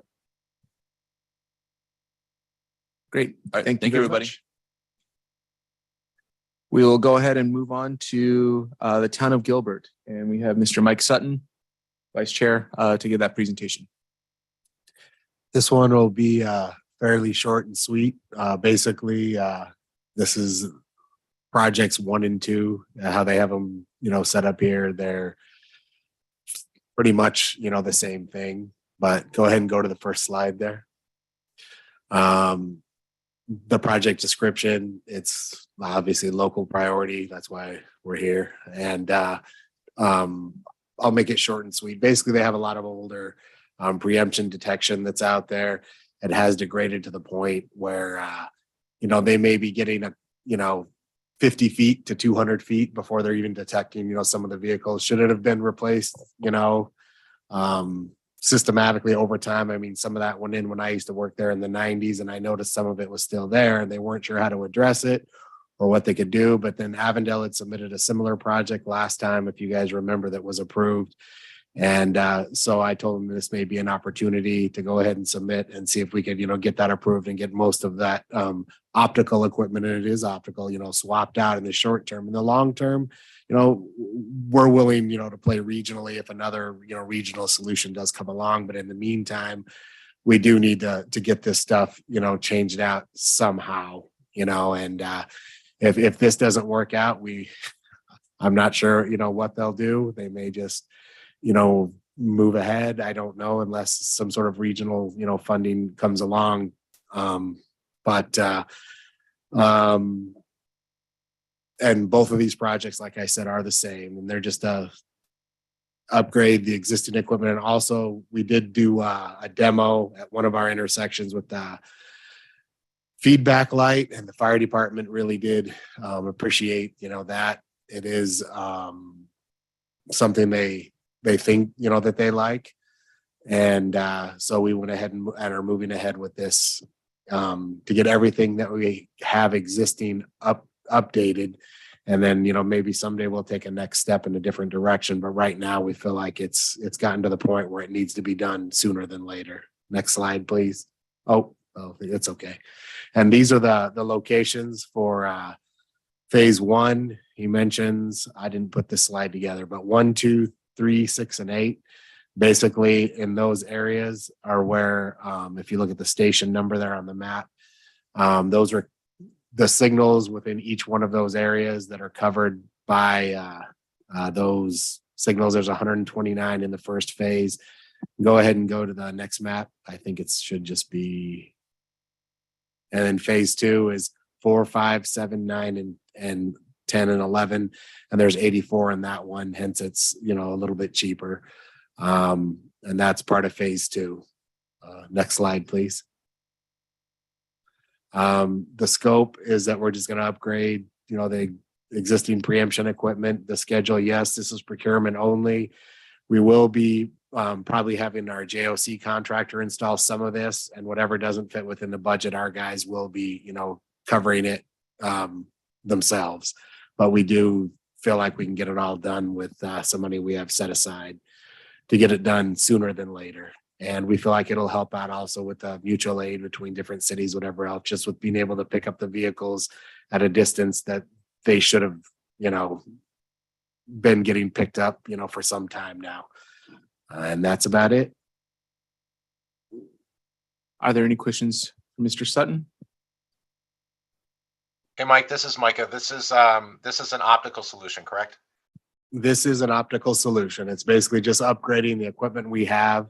And also, I didn't mention this, Micah, because I don't want to promise anything, but it also would give us the opportunity with this newer equipment to go the encoded route and maybe at least get our fire trucks encoded. Because right now, Gilbert Fire does not, as you know, work in Mesa. And Mesa does work in Gilbert, because we run the 0. But anyways, we would hopefully move towards that as well, with some of this. And I know you guys are looking at a few different solutions, and maybe someday we'll move to that, but this would definitely be an immediate interim solution that would make a difference. And the automatic aid would be beneficial to Mesa responders as well. Yep. And Chandler and Queen Creek. And Mike, Tim. this is David. Are the priorities as listed, basically number 1, if you're only able to get one of these 2 funded, would you prefer number 1 for the greater degree of coverage? Or it seems like they're kind of, some of the coverage areas aren't contiguous necessarily. So how would that work if only one were funded? Do you plan on covering the other one internally? Off the top of my head, I'm not sure. I haven't had that discussion, but I'm sure that it is something that I'd have to consider. But yes, I'd say number 1 would cover the most, area. So yes, that would be our priority is, number 1, because it'd be easier to find less money than more money. But there is the preemption out there now does work, and it's varying degrees. Obviously, anything that's facing southbound is worse. But some of that, I was out one day and I was like, I remember installing this, and it was in the 90s and it's still here. So on the one hand, that's great. It works, but it has degraded over time, and the distance, that those vehicles are detected definitely has degraded as well.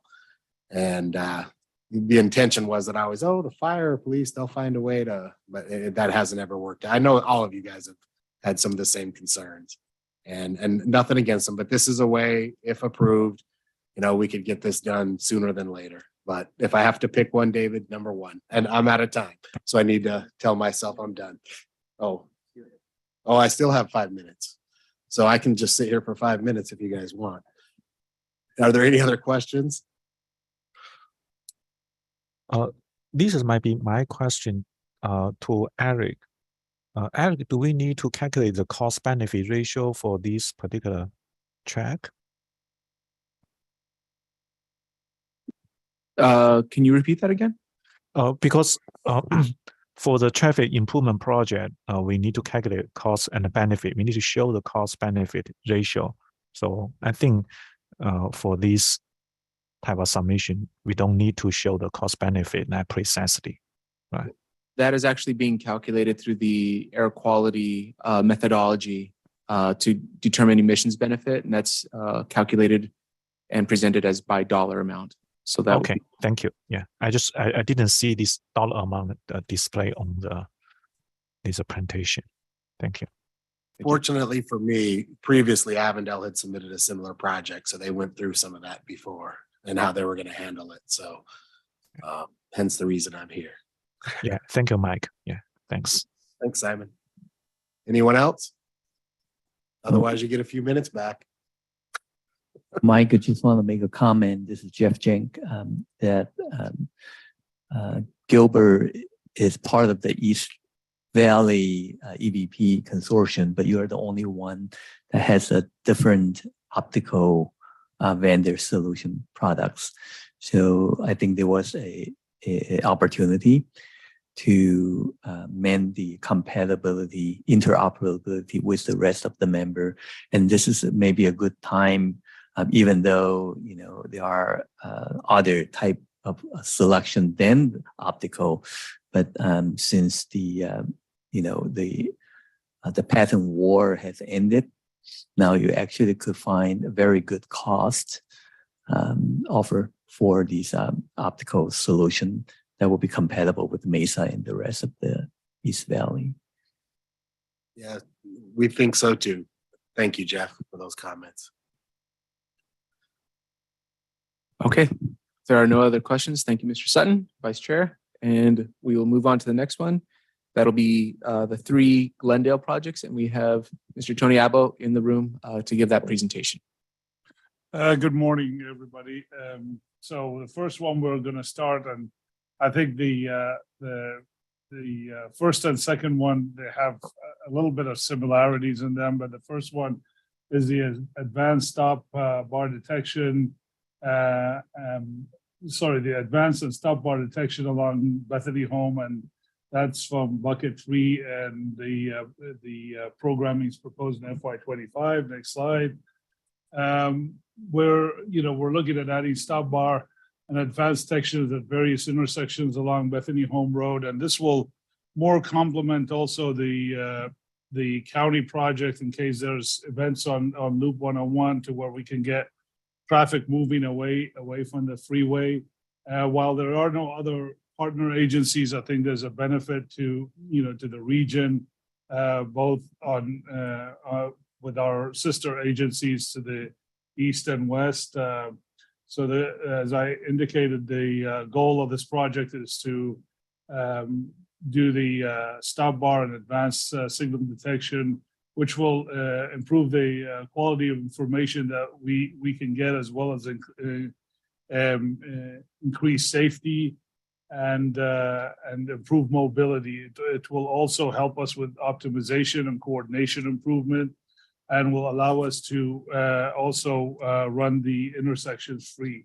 There are 12 intersections that we have or we're looking at. The budget is about $575,000. Next. The intersections are shown. They go all the way from Loop 101 all the way to almost 43rd Avenue. So I think it's 47th is the last intersection within the Glendale area. Next. As I indicated, so we're looking at improved data collection, and that's something that we can share with the region also. Optimizing signal timing is one of our goals, and as I indicated earlier, improve safety, minimize crashes, which allows us to improve flow within the corridor, and we'll also improve the detection for the signal cycle and phasing, and that we can optimize. Like I said, we plan on having a JOC hopefully online next year. So this project we can definitely be done within 12 months. We don't see any issues with getting the design and the construction completed within that time frame. Okay. Any comments, questions? Are there any questions for Tony on this? Okay. Okay, we'll proceed. The next one is the adaptive control along Glendale Avenue. Once again, this will complement what the county is doing with their ICM project. We're looking at the bucket 3 for this project, and so if we can go to the next one. We're going to be looking at supplementing the adaptive system that we recently installed along Glendale Avenue, which covered 3 intersections right in the Westgate area.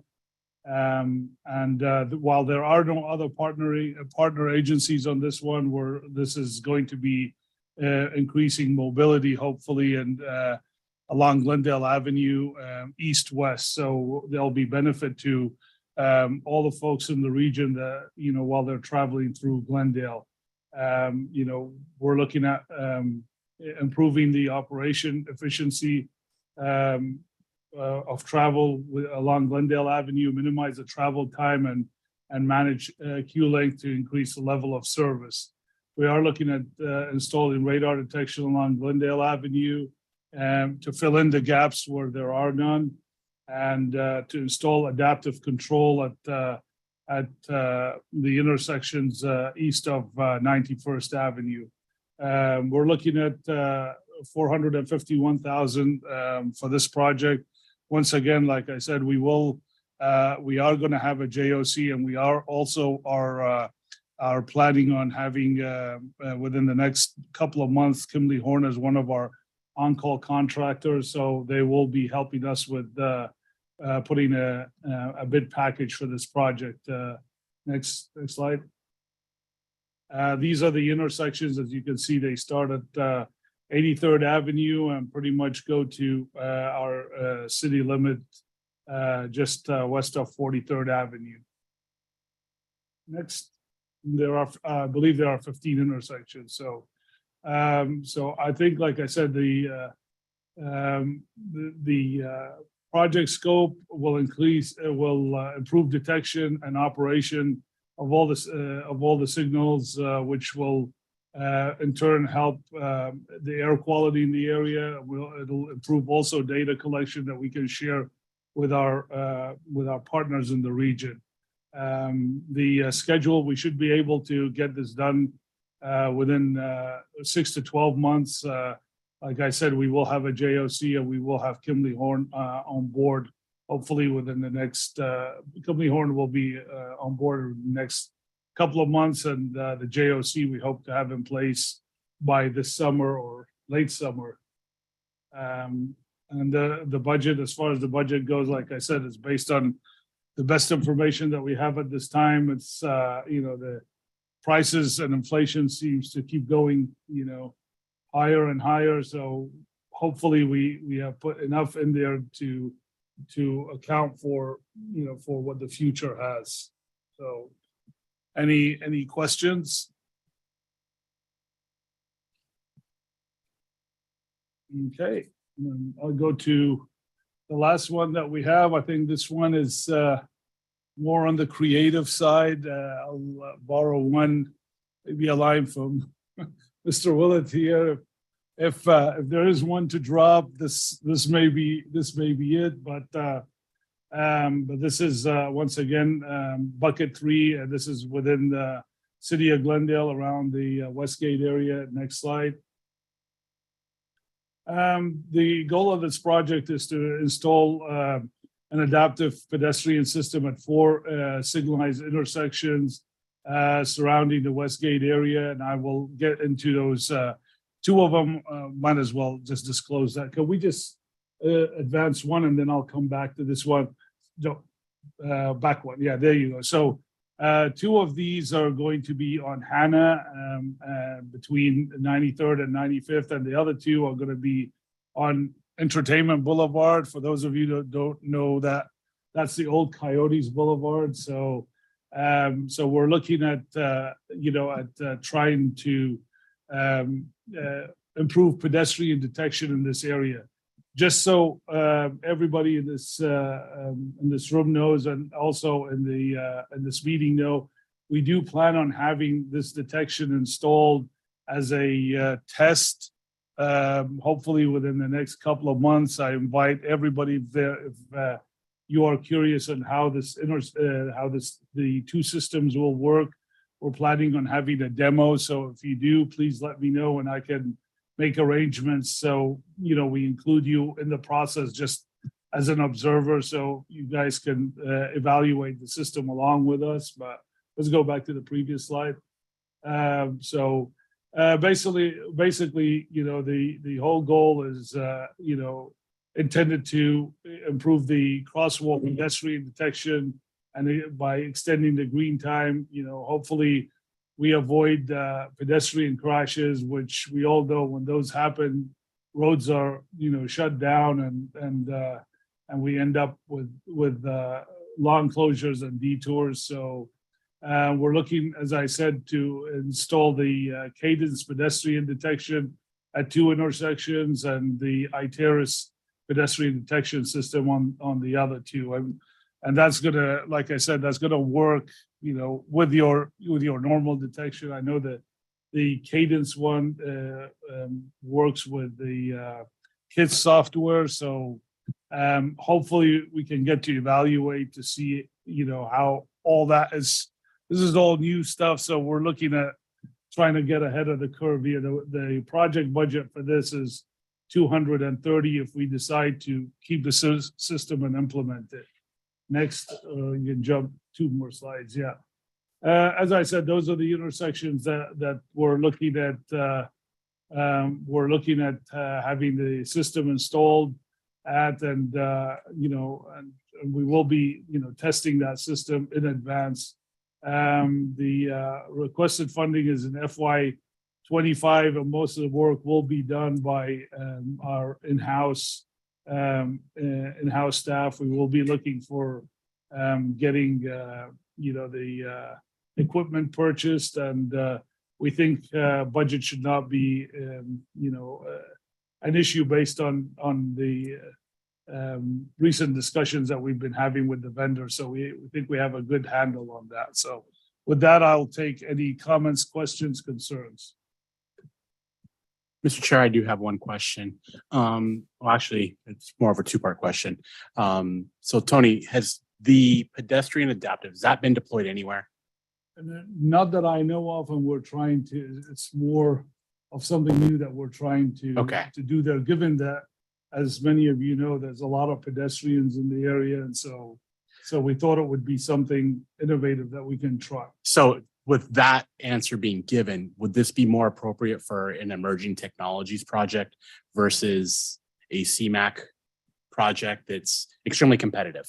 And I mean, I don't want to belittle the project, but I mean, it's something that's sounds kind of, it's like more of a new technology that's not proven quite yet.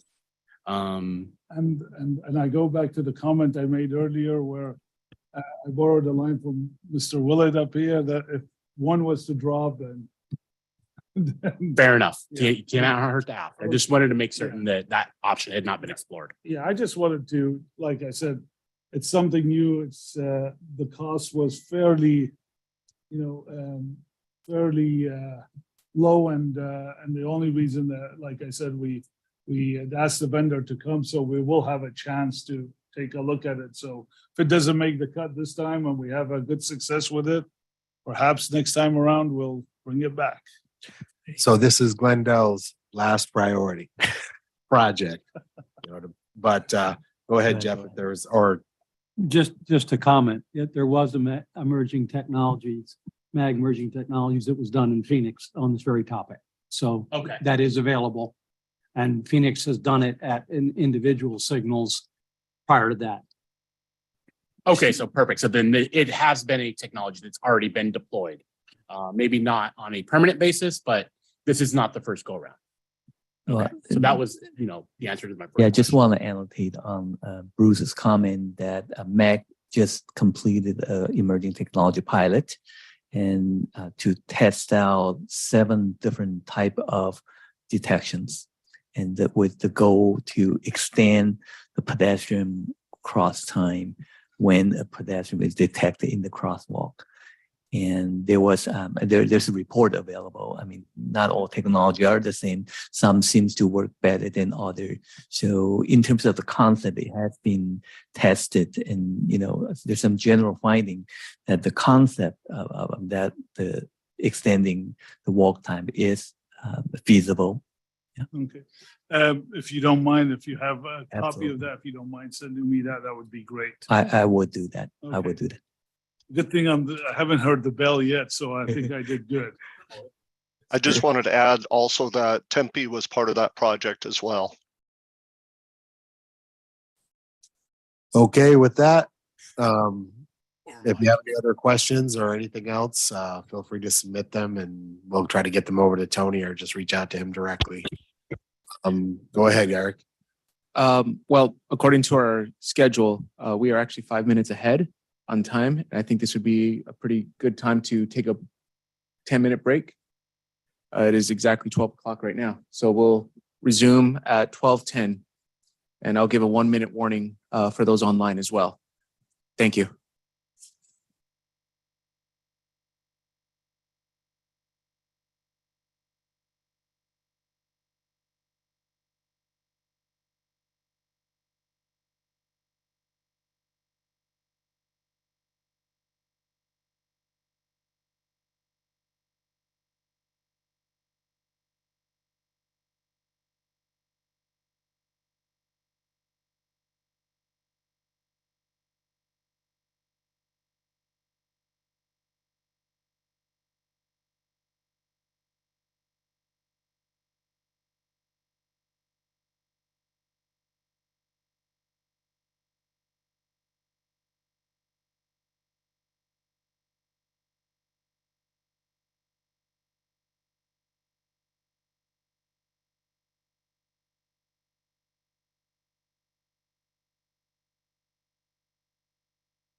We have 1 minute. This is a 1 minute warning before we jump back on. Thank you.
Okay, thank you everybody for your patience. We are on the last leg of our schedule for these applications, and this section will start off with Maricopa County, and I believe we still have David Lucas online. Yes, you do. Okay, so we'll go ahead and get started. All right. For this bucket, McDOT also has two projects that we've submitted, but unlike for the ICM where we had a very regional focus, these two are focused on some of our internal needs that maybe have been set aside for some time. So we're recognizing the need that we need to improve some of our internal infrastructure as well. So the first project is talking about detection upgrades to provide us some advanced data analytics. And this is McDOT only project, there are no partners. And this is also a procurement only project. Next slide, please.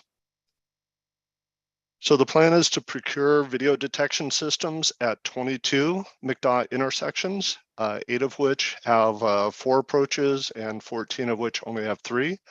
And the equipment will be procured and it will be installed by local forces. So McDOT staff will be taking care of the installation of these systems. Next slide. This is a map showing the locations where they are throughout the Maricopa County region. As you can see, they vary quite a bit, just trying to fill in some locations that have experienced some growth. We need to improve our detection technology. Many of these locations are still using loops on at least multiple approaches. So it's a chance to upgrade to video detection and get some additional data analytics as well. Next slide. So again, we want to improve the reliability of our video detection systems. There are a couple locations that have partial video detection and loops. So we want to just be able to install a full video detection system at the entire intersection. With some of the advances that have been made over the last several years, there are additional data that we're going to be able to get as a result of this, and it'll improve our ability to manage congestion and improve safety for the roadway users. Next, please. So again, provide real-time and some archive data collection, analytics capabilities, improve stop bar monitoring for improved pedestrian motorist safety, get user classification, volume turning movement counts, and potentially some near miss tracking as well. And this will all continue our goal of improving the safety and operational review of our intersections and improve the corridor performance. Next slide. Project budget is $611,000. Federal is $543,000 of that. Again, this is procurement only. McDOT staff will be taking care of the installation. Next. Because it is procurement only, the project timeline is expected to be fairly short. We expect to have obligation before the end of the year. Procure the devices and get those installed and out in the field for completion by the end of 2025. And the last slide. Again, this will enhance our ability to do real-time data collection. The traffic incident staff that is, or I'm sorry, traffic monitoring staff that are available in the TMC. It'll give them improved capabilities to see what's going on along the corridors, enhances our ability to collect and archive some of the data, as well as advanced analytics that we just don't have at these various intersections. And that's it for this project. Any questions for Mr. Lucas? Yes, Eric, I do have one. David, I saw that on your intersection list, two of those locations were in the adaptive corridor from the initial adaptive project. Will these be replacing those, enhancing those, kind of just in addition to? I think it's going to be a mix. We're going to look at what the needs are there, and we'll definitely going to want to make sure that we don't negatively impact that adaptive corridor. So that'll definitely be a consideration when we look at what equipment needs to be installed there. But it's just an opportunity to upgrade what's installed there. As you mentioned, it was one of the initial adaptive corridors. So the equipment has aged over time. So this is an opportunity to just enhance that. Great. Thank you. Hey, David, this is Micah over at Mesa. Quick question. Will you be configuring the video detection for bicycles as well? It's going to depend on the capabilities and the location. The plan, I believe, is to install autoscope vision at these locations, but we are open to looking at other systems as well. We're doing some evaluations of a couple others at this moment. So that, depending on the location and the number of bicyclists, peds, things like that, if the system has those capabilities, that's certainly something that we would want to configure and utilize and evaluate those capabilities. When we've been putting out vision detection, we've been putting in bike detection where applicable, and it looks okay. Looks pretty good. So good to know. Thank you. With that, let's move on to the next one. All right, this is our last project. And of these two, I would say this is our higher priority for those who are doing the rankings and recognizing that there is only so much money to go around. So between the two, this would be our higher priority. This project is similar to others that have been done in the past, recognizing that we have a lot of intersections that we don't currently have reliable communications, some of which we have no communications to. So we're going to be utilizing a variety of communications mechanisms, cellular, wireless, things like that, in order to connect with some of these locations that we just don't have any visibility on, we're not able to get data on, and we're not able to actively manage the operations at these locations. Next slide. So the plan is to procure 91 CCTV cameras, like I mentioned, various wireless radios, some wireless backbone hubs, wireless routers so that we can utilize cellular connectivity, and some network switches. We've got several that are out in the field that are well beyond their end of life and are just limping along, causing issues where there may be the connection point to a string of intersections. So there's a definite need to replace this aging equipment. A total of 101 intersections are going to be touched by this project and receive upgrades. So it's a fairly significant effort and will bring us much closer to our goal of having connectivity to all of our McDOT operated intersections. Next slide. So this is a project map where you can see the extent where they go all the way up from Anthem to Buckeye, all the way over to the east, and then the south off of over by Chandler. So there's a very large geographic area that's covered to provide these upgrades and improve connectivity. Next. Again, the goal of this project is to connect to signals that are either unreliable or have no connectivity at all, just to be able to improve the capabilities of TMC staff to be able to monitor and operate these signals without having to have a signal technician go out in the field, spend an hour or so in the vehicle just to get out to some of these remote locations. And it'll improve our overall operational capabilities. Next. So again, we're going to be installing wireless backbone links, wireless radios, network switches, CCTV cameras, just to improve our overall capabilities. So that's the rationale behind this project. Next. Project budget, again, this is procurement only. All of this equipment will be installed by local staff. We will be adding 1 or 2 staff members on with the start of the new fiscal year. So we will have the capability of taking care of this all in-house, programming, as well as the installation and operation of this equipment. Total cost estimate is $492,000 with a federal match of $454,000. These numbers are based on very recent projects that were completed with a small amount of expected cost increases to account for the ongoing inflation concerns. Next. Again, since it is procurement only, we're going to be able to expedite this time frame. We expect that the completion of the installation will be done well in advance of November 2025. Once we get the obligation in either September or the end of this year. And the last slide. Regarding the evaluation criteria, this is going to greatly increase our monitoring access. We'll be able to provide improved operational capabilities, additional data for our operations staff to be able to manage our system, and just improve the reliability and connectivity of our system so that as we want to be able to deploy additional devices, we have that basic infrastructure in place to be able to bring that data back. With that, any questions? Any questions from Mr. Lucas? Okay, great. Thank you very much. We will move on to the next one, and this will be City of Phoenix and be covered again by Mr. Bruce Littleton in the room.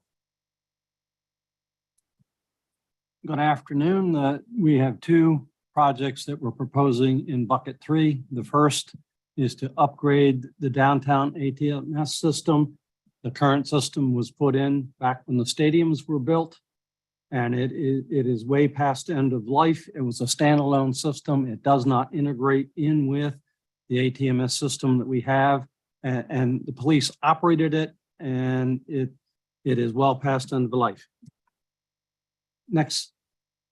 So it is basically to upgrade the system and provide, and in that regard, much as ADOT was doing with the KIT system, with the build grant that we got for 35th Avenue, we will be procuring the KITS software as part of that program, and this will expand it for the 150 signals that are and you'll see that on the map later, that are within the downtown area that are driven by the downtown ATMS system. It will allow for 50 of those signals to be made as an adaptive corridor, and again, that'll be on the map, and provide that 25 intersections with video detection that they do not have today. With the work that we're doing with the police in terms of managing the downtown and the fact that we are looking at the possibility of co-locating, we've actually already had meetings with them on some of the events, and they're realizing the advantage of what the downtown DTMS system can do for them and to have that coordination. Next slide. So it is basically to do more for the real-time management capabilities downtown. And I want to again point out that the big difference is the police are starting to realize. We've had a couple of events with them where they came in and sat in the TMC to see what could be done and saw the value of it. And so this will be to enhance and tie all the things. We had a previous upgrade that added some signs, dynamic message signs, small dynamic message signs to help get traffic in and out of the city. And this particular upgrade will put all of those on one platform. Next slide. The budget is 1.1 million, of which is 1.037 is federal. And basically, this is a procurement only project. It will be to upgrade to allow for the signals in the kits, to allow for adaptive, and then to put in the video. We'll buy the detection systems as part of this project, and the city staff will do the installation. Next is the map. You can see this is basically in the downtown, in the core between I-17 and I-10. And the individual intersections are shown, and the corridors. The adaptive ones are shown in blue, which are the main corridors that feed the downtown area served by the stadiums and in the Arizona Center. Next slide. So basically our schedule, this is procurement only. We'll be prepared to do it when it's available in 24 and have it completed by July of 25. Next slide. So, you know, again, rather than read all these, the specific, it does support it. This is done to provide for real-time traffic management in the downtown core. With that, I'll open it up for questions. Any questions from Mr. Littleton? I just had one. That's just curiosity. What is your current system that they were unable to? It's a standalone, and it's okay. It was actually on the Pavilion. Okay. Way back when they did it many years ago. All right. So the software is not even supported anymore. So Bruce, I mean, are you carving out that downtown the DEMS from your train suite, or the train suite could also access those locations? In essence, we've started the conversion to go away from TransSuite. I see. And particularly with others in the valley, actually already on the kit system, that will allow us to integrate in that same vein. Got it now. It'll take time to go over, but Jeff, the 35th Avenue build grant we'll start that. As part of that'll be in place well before this gets funded. That's going out to bid shortly. And because of the work that had been done with the U of A, we'll be buying the kits because we did do an evaluation of all the systems, and that was found to be the best one. Any other questions? Okay, we'll move on to the next one. And this last one is basically to how do we upgrade the equipment that we have in terms of, rather than ask for fiber, you know, much like unlike other cities, we don't have a good fiber network. We do have a reasonable backbone system, but we don't come close to having fiber to every intersection. It is basically done with a wireless mesh radio network that was put in 2008. We've kept a fair portion of that as expended up to it, but there's a fair amount of it that is past end of life. Next slide. So in this, we're proposing to upgrade 200 of the radios that are well past end of life. We've been doing that on about 50 radios a year. There's about 800 intersections that we're still talking to them, but it's getting degraded over time. The Tropos control system that we have needs to be upgraded to talk and take advantage of the latest radios that we have, and will no longer integrate with the older ones. So rather than we'll probably have to maintain system 2 for a while, but we want to get 200 of the critical intersections in the core of the central city upgraded. Next slide. So it is basically to increase the connectivity. This is a procurement only, and it doesn't impinge on any partners. Next slide. So again, procurement only. This is also a $1.1 million project for a federal cost of 1.0037. Next slide. And so basically where this does the core of downtown and accentuates the areas between I-17 and the 51, providing where we have fiber backbone on I-17, 51, 101, and downtown. And where we don't have fiber, this will provide state-of-the-art radios, the wire mesh radios that's part of our existing system, and allow them to get higher bandwidth and get rid of the legacy radios. Next slide. So much like the other one, the schedule, the procurement only, we'll be ready to do that when the time opens up for the fiscal year, and plan to have it all done by July of 25. Next slide. And then again, rather than read it, basically it does meet the criteria that's provided for better connectivity to the existing signals, and with the wireless mesh radio system that we have, it allows for good connectivity to the fiber backbone with multiple paths for each intersection. With that, I'll open it up for any questions. Are there any questions for Bruce? Moving on. All right, Bruce, this is David. I just have one quick question. Given the limited funding available in this bucket, what would your priority ranking be between these two projects? I think they both have a good need, but if you were only to get one, which would you want? I'll leave it on all three projects in the order that they were put in, 1, 2, and 3. Thank you. Okay, thank you very much. We'll move on to our next project. That is from the town of Queen Creek. And Marshall, are you online? Yes. Okay. Okay, so we're getting down to the end, and we've got the last two towns that are basically the bookends of the valley, Surprise and Queen Creek. And each of us are only requesting one project.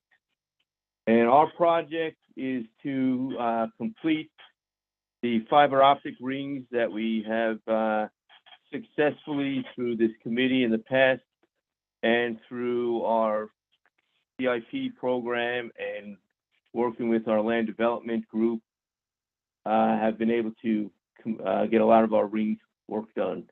So this project will complete the outer areas of the town in the ring structure, which will provide us then with connectivity to our adjacent neighbors, Queen Creek, Maricopa County, Pinal County, and Mesa. So if we go to the next slide, obviously this is from bucket number 3. The scope of the project is installation of fiber optic cable, and it's leveraging existing conduit and providing fiber connections to the existing traffic signals along these paths. So the proposed budget is 1.1 million, federal share of 940,000. And this really is going to fill in the fiber gaps that exist due to a lot of the county islands that were taken in and areas that just are not going to have opportunities to complete the roadways through the CIP program or get the infrastructure from land development that will happen. These, and you'll see when we go to the maps, that these build upon the recent SMO funded north and south area fiber projects. They are going into design imminently, and they'll be under construction next year. So everything is ducktailing in together to make all these projects work in unison. This will support our recently completed enhanced traffic management system, our ATS-PM program that we got put in place that we're in final acceptance on right now. And so this will also improve the communication reliability throughout the town, which is detailed in the ITS fiber optic master plan, which is currently under updating and will be completed in the spring of 2023. So this is all identified in our plans, and it's all funded with local funds as needed. So this completing these fiber rings then will give us the ability to continue the growth that's happening at a very rapid rate. The latest projections are with the small footprint of Queen Creek that we will be at build out by 2030. And so it's really critical that we get these fiber rings completed. So as our traffic signal system grows, we're able to meet the demands. We are currently at 81 signalized intersections in Queen Creek now. We had 15 new intersections last year alone. If we look at the next slide, you'll see the map that shows our ring structure. And what you'll see in this map is the segments in green are the kind of the orphan segments that this project will be infilling to complete the various rings. We've got 4 rings that comprise our communication system in Queen Creek. So each one of these rings will be completed as part of this project, and that's why this project is really quite critical for us to reach our build out and have the system at the highest reliability. So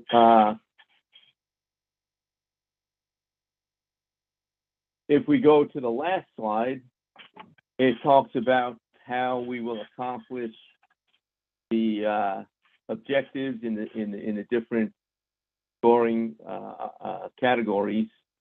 So obviously, with fiber, you'll improve your townwide corridor efficiency because we'll be able to now fully leverage our ATMS system.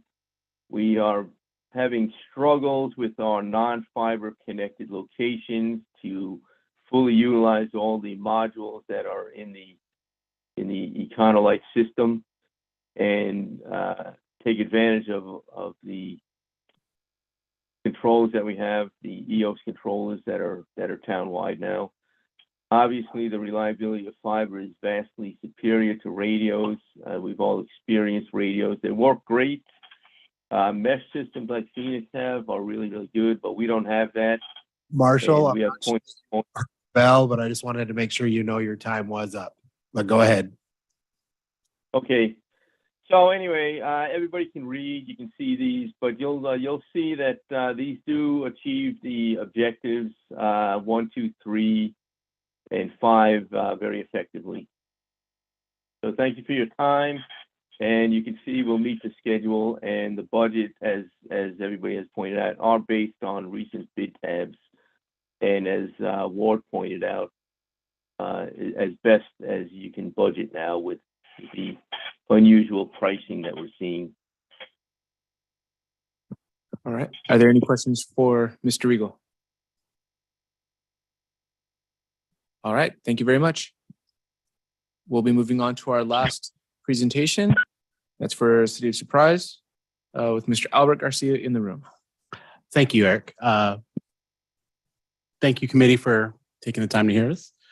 So we are looking to propose a last mile fiber project along Waddell Road from Litchfield Road to Bullard Avenue. Next slide, please. Essentially, the scope is exactly what I just stated. It's going to install conduit and fiber to connect the last mile section along the Waddell Road corridor. Currently, there are 2 current, 1 under construction signals along that corner that this will actually touch. And then the Bullard corridor has got adjacent signals to the north and to the south of that. These are currently being fed off of wireless radios. Unfortunately, this is a heavily residential area with large mature vegetation. It's in the Marley Park area for those of you that are familiar with it. And as the years have gone, those trees and large vegetation are causing issues. We've explored, the 5 gigahertz, 24 gig, 60 gig, and anytime there's any type of weather, those signals become very, very unreliable. So the overall intent is to replace those major key points with fiber. And then that'll allow us to extend wireless north and south in a much more efficient manner. It's like I said, it's a 1 mile stretch of roadway that we're looking to encompass. Right now, everything is being fed from Litchfield Road.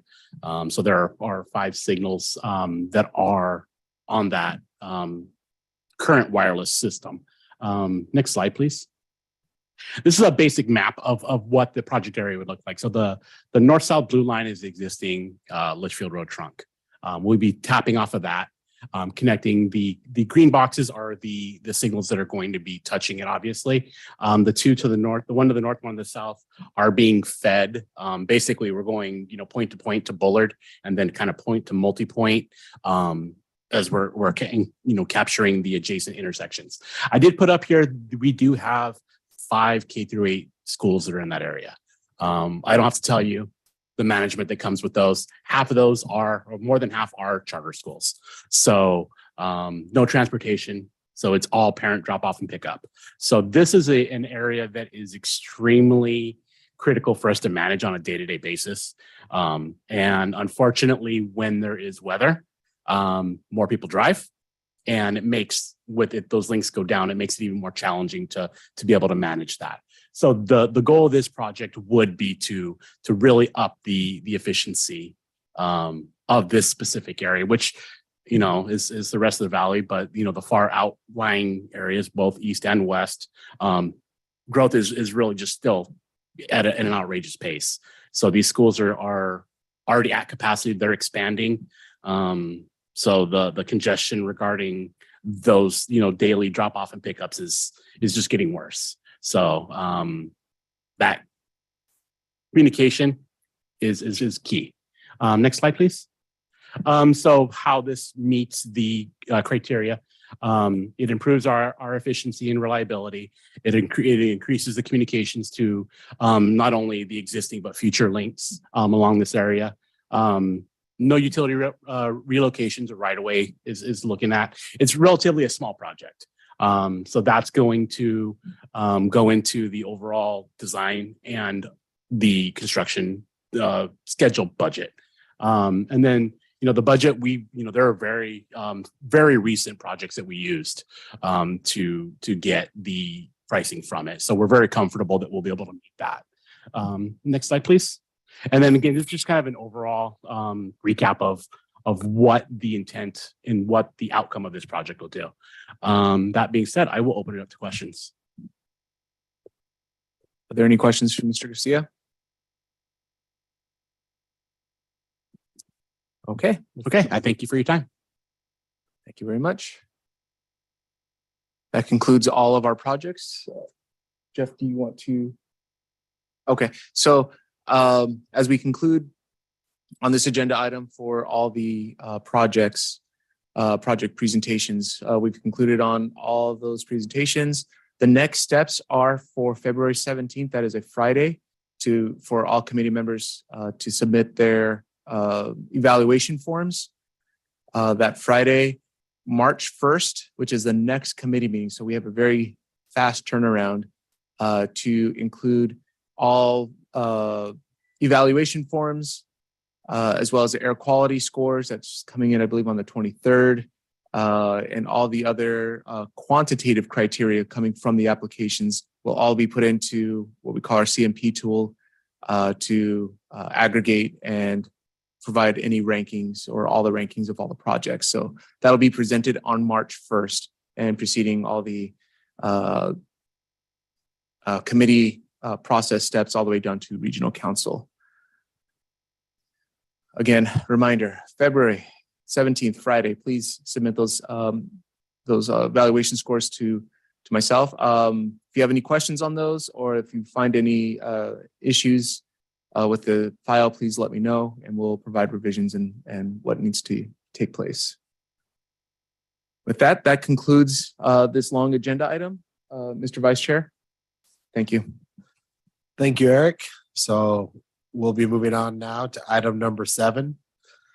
Are there any requests by committee members for items on the future agenda, things that you'd like to see discussed? Hearing none, we'll move on to item number 8. Basically, at this point, we'd just like to invite committee members to share information related to your ongoing ITS projects and activities in your jurisdictions. First, we'll start with the people here in the room to see if there's anything that they want to report on to the group. We'll start with Albert Garcia. I did want to report. So the city of Surprise has had a slight reorganization with our traffic group. So for those that were not aware, we were for the last 10 plus years part of the Public Works Department. Last month, it was decided that they were going to break out the traffic group into a transportation department. So that will encompass any traffic operations, it's the development side, the traffic development side, and then also our streets maintenance group is going to be in the transportation department. So that'll allow us to have, the department has just gotten so big that, you know, I think that our management realized that there needed to be a little more focus on the traffic and the transportation group as a whole. So I don't know if those of you familiar with Eric Fitzer. He is now the transportation director. So you'll see him at the various committee meetings and things of that nature for his appropriate level. Thank you, Albert. Tony? The only thing I have to report is that I think we're ready for the Super Bowl. You know, we are going to be located at the EOC this time. Our virtual servers was up and running, tested in a couple of games, as well as the upgrades to the kids server that we had. So hopefully, fingers crossed, everything goes okay, and you know, we'll live to tell another day. So this will be the first year that you guys are in the EOC. This will be the first year that we were running it at from the EOC. Yeah. So it is a virtual server. Our TOC will still be up and running in case something does happen, you know, so, but fingers crossed, nothing will happen. So, but like I said, we had tested it, the game on the 12th and the Christmas Day game, as well as the Fiesta Bowl, and no hiccups. So that, along with our adaptive system that's been completed recently for all the 15 intersections in the Westgate area, we're ready to go. So that's all I have. All right. Well, we all wish you the best of luck. Thank you. Good luck, Tony. Okay. Kiran, was there anything else from FHWA? Nothing to report further. Sergeant Hunt, anything from DPS? No, sir. Nothing to report for DPS. All right. Bruce, anything from City of Phoenix? Just to echo Tony, since we have the auxiliary events in downtown Phoenix, we've been preparing and ready to go. We'll get through it. It will begin and it will end one way or the other. Absolutely. Anything else from way out west? Buckeye, we're doing our job to monitor how quickly people can get in here by bottlenecking I-10. No, I just want to remind everybody, if you do go west, just plan on the time. It is nice, sort of, to finally hear the traffic reports talking about how bad it is on I-10 going west. Other than that, we are doing some not quite as fancy reorganization as Surprise. But if anybody saw before, there was a transportation planner position listed on the Buckeye website that's being reclassified as more of a senior traffic engineer. And that should be on the street, hopefully, in the next couple of months. So that's all I have. All right. Thank you. Now we'll go ahead and go through the list of those. Oh, I guess I'll go ahead. I'm here. I'll say Town of Gilbert. We do have a lot going on there, but there's nothing, I guess, outrageous to report at this time. We're actively working on our fiber master plan and working on building a new not building, working towards building a new traffic management center, which may encompass more, maybe not to the extent of what Albert's done over there in a department, and maybe bringing some more people into that building if it does get built. We're in the early stages with HDR on that. Susan, anything from ADOT? Hey, well, good afternoon, everyone. I'm sure everyone's quite aware of our staffing change at ADOT. We had Jennifer Toth start this week as our new ADOT director. So that's good news for us. As far as other news, I really don't have anything else. We're looking forward to seeing how well the Super Bowl works. So keep us posted. While McDot may not be as happy, we're glad she's just still here in Arizona because she's always definitely been beneficial to us and our committee. Anything from City of Goodyear? Nothing for Goodyear, sir. Thank you. Thank you. Micah, anything from City of Mesa? Just really quickly, we have I know you guys have a Super Bowl going on, all that cool stuff, but we have a marathon coming up this weekend. Just want to highlight that we've had really good coordination with our PD and our communications group, where we've been making sure that our cameras are up and running. We've swapped out a whole bunch that were on the alignment for the marathon and making sure everything's working. So it's been a really good, positive experience. With regards to all the application stuff, I just wanted to say thanks to Eric. I know he did a lot of legwork to get everything up and running and making it as smooth as it was. So thanks a bunch for Eric and everyone over at MAG. Appreciate it. Thank you, Micah. It says Scott Vaughn here, but I don't know if Scott or Danny's going to report, but anything from City of Chandler? Nothing new at this time. Thank you. Already got Albert.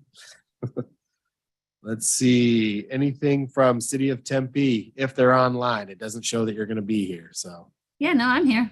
Oh, all right. I heard the whole thing. Yeah, no, I had nothing to report today. Thank you. Thank you. And let's see next. Oh, we already got you, Michael. And Hong from City of Scottsdale. Anything to report? Nothing to report this time. Thank you. Thank you, Hong. We already got Kiernan. I'm just going over my list. It's exciting for me. Let's see. Bruce is here. David, anything from McDot or Alvin? Sorry, Alvin, I guess, is representing us here. Yeah, just to follow up on what Susan said, we're very sorry to see Jennifer leave as our director. She's been here for the last 8 years, but definitely happy to see her in her new role. We've got a strong leadership team that's still in place, and we'll keep everything moving along. So Jesse Gutierrez is our interim director and county engineer. The job posting did go out yesterday for a new director and county engineer. So that will be a national search, I believe, seeking that new candidate. And just wanted to look forward to what Jennifer is able to accomplish at ADOT.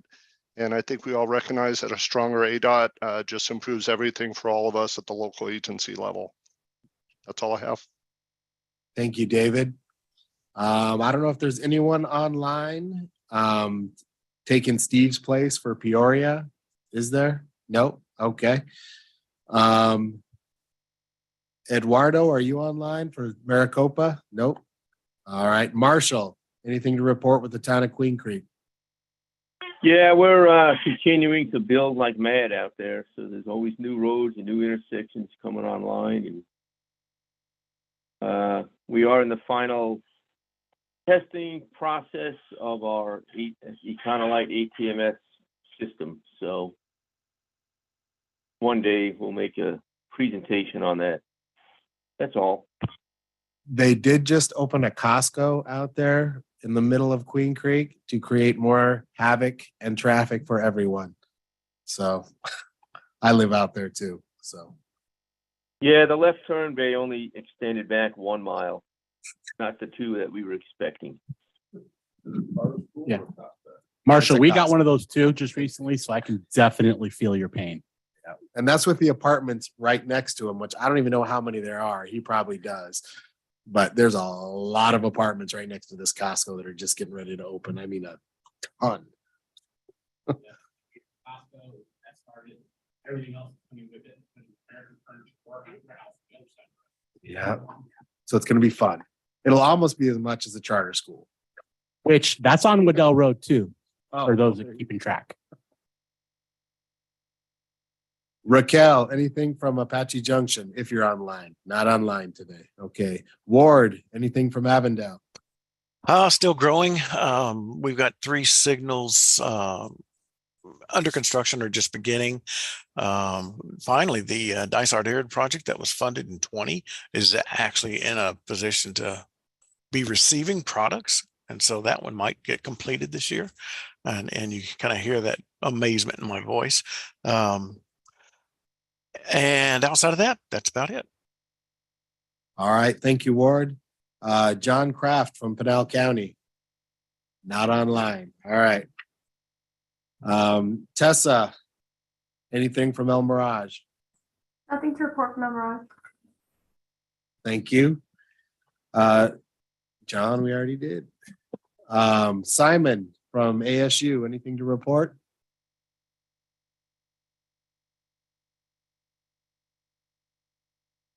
All right. And last but not least, Marty from Valley Metro. If you Yeah, have so just to kind of echo what's been said by a few of the cities, we're looking forward to Super Bowl and have a lot of plans to get a ton of people back and forth through downtown for the downtown experience, as well as operating some additional buses to the actual stadium out in Glendale. And then we are currently working with the city of Phoenix to just look at some safety improvement features around some of the light rail stations. And then finally, I just want to give a shout out to this group. We have been making use of the INRIX data, and I look forward to see it keep coming. Thank you. All right. Well, with that, I guess, is there anything else that MAG would like to report on at all? Okay. The next meeting of the Intelligent Transportation Committee will be on Wednesday, March 1st at 10 a.m. with no further business today. This meeting is adjourned. But one last item, please get your score sheets back into Eric on time, and hopefully early would even be better. I'm sure he'd appreciate it. And thanks again for everyone's participation. Thanks, everyone. Have a good day. Thanks, Mike.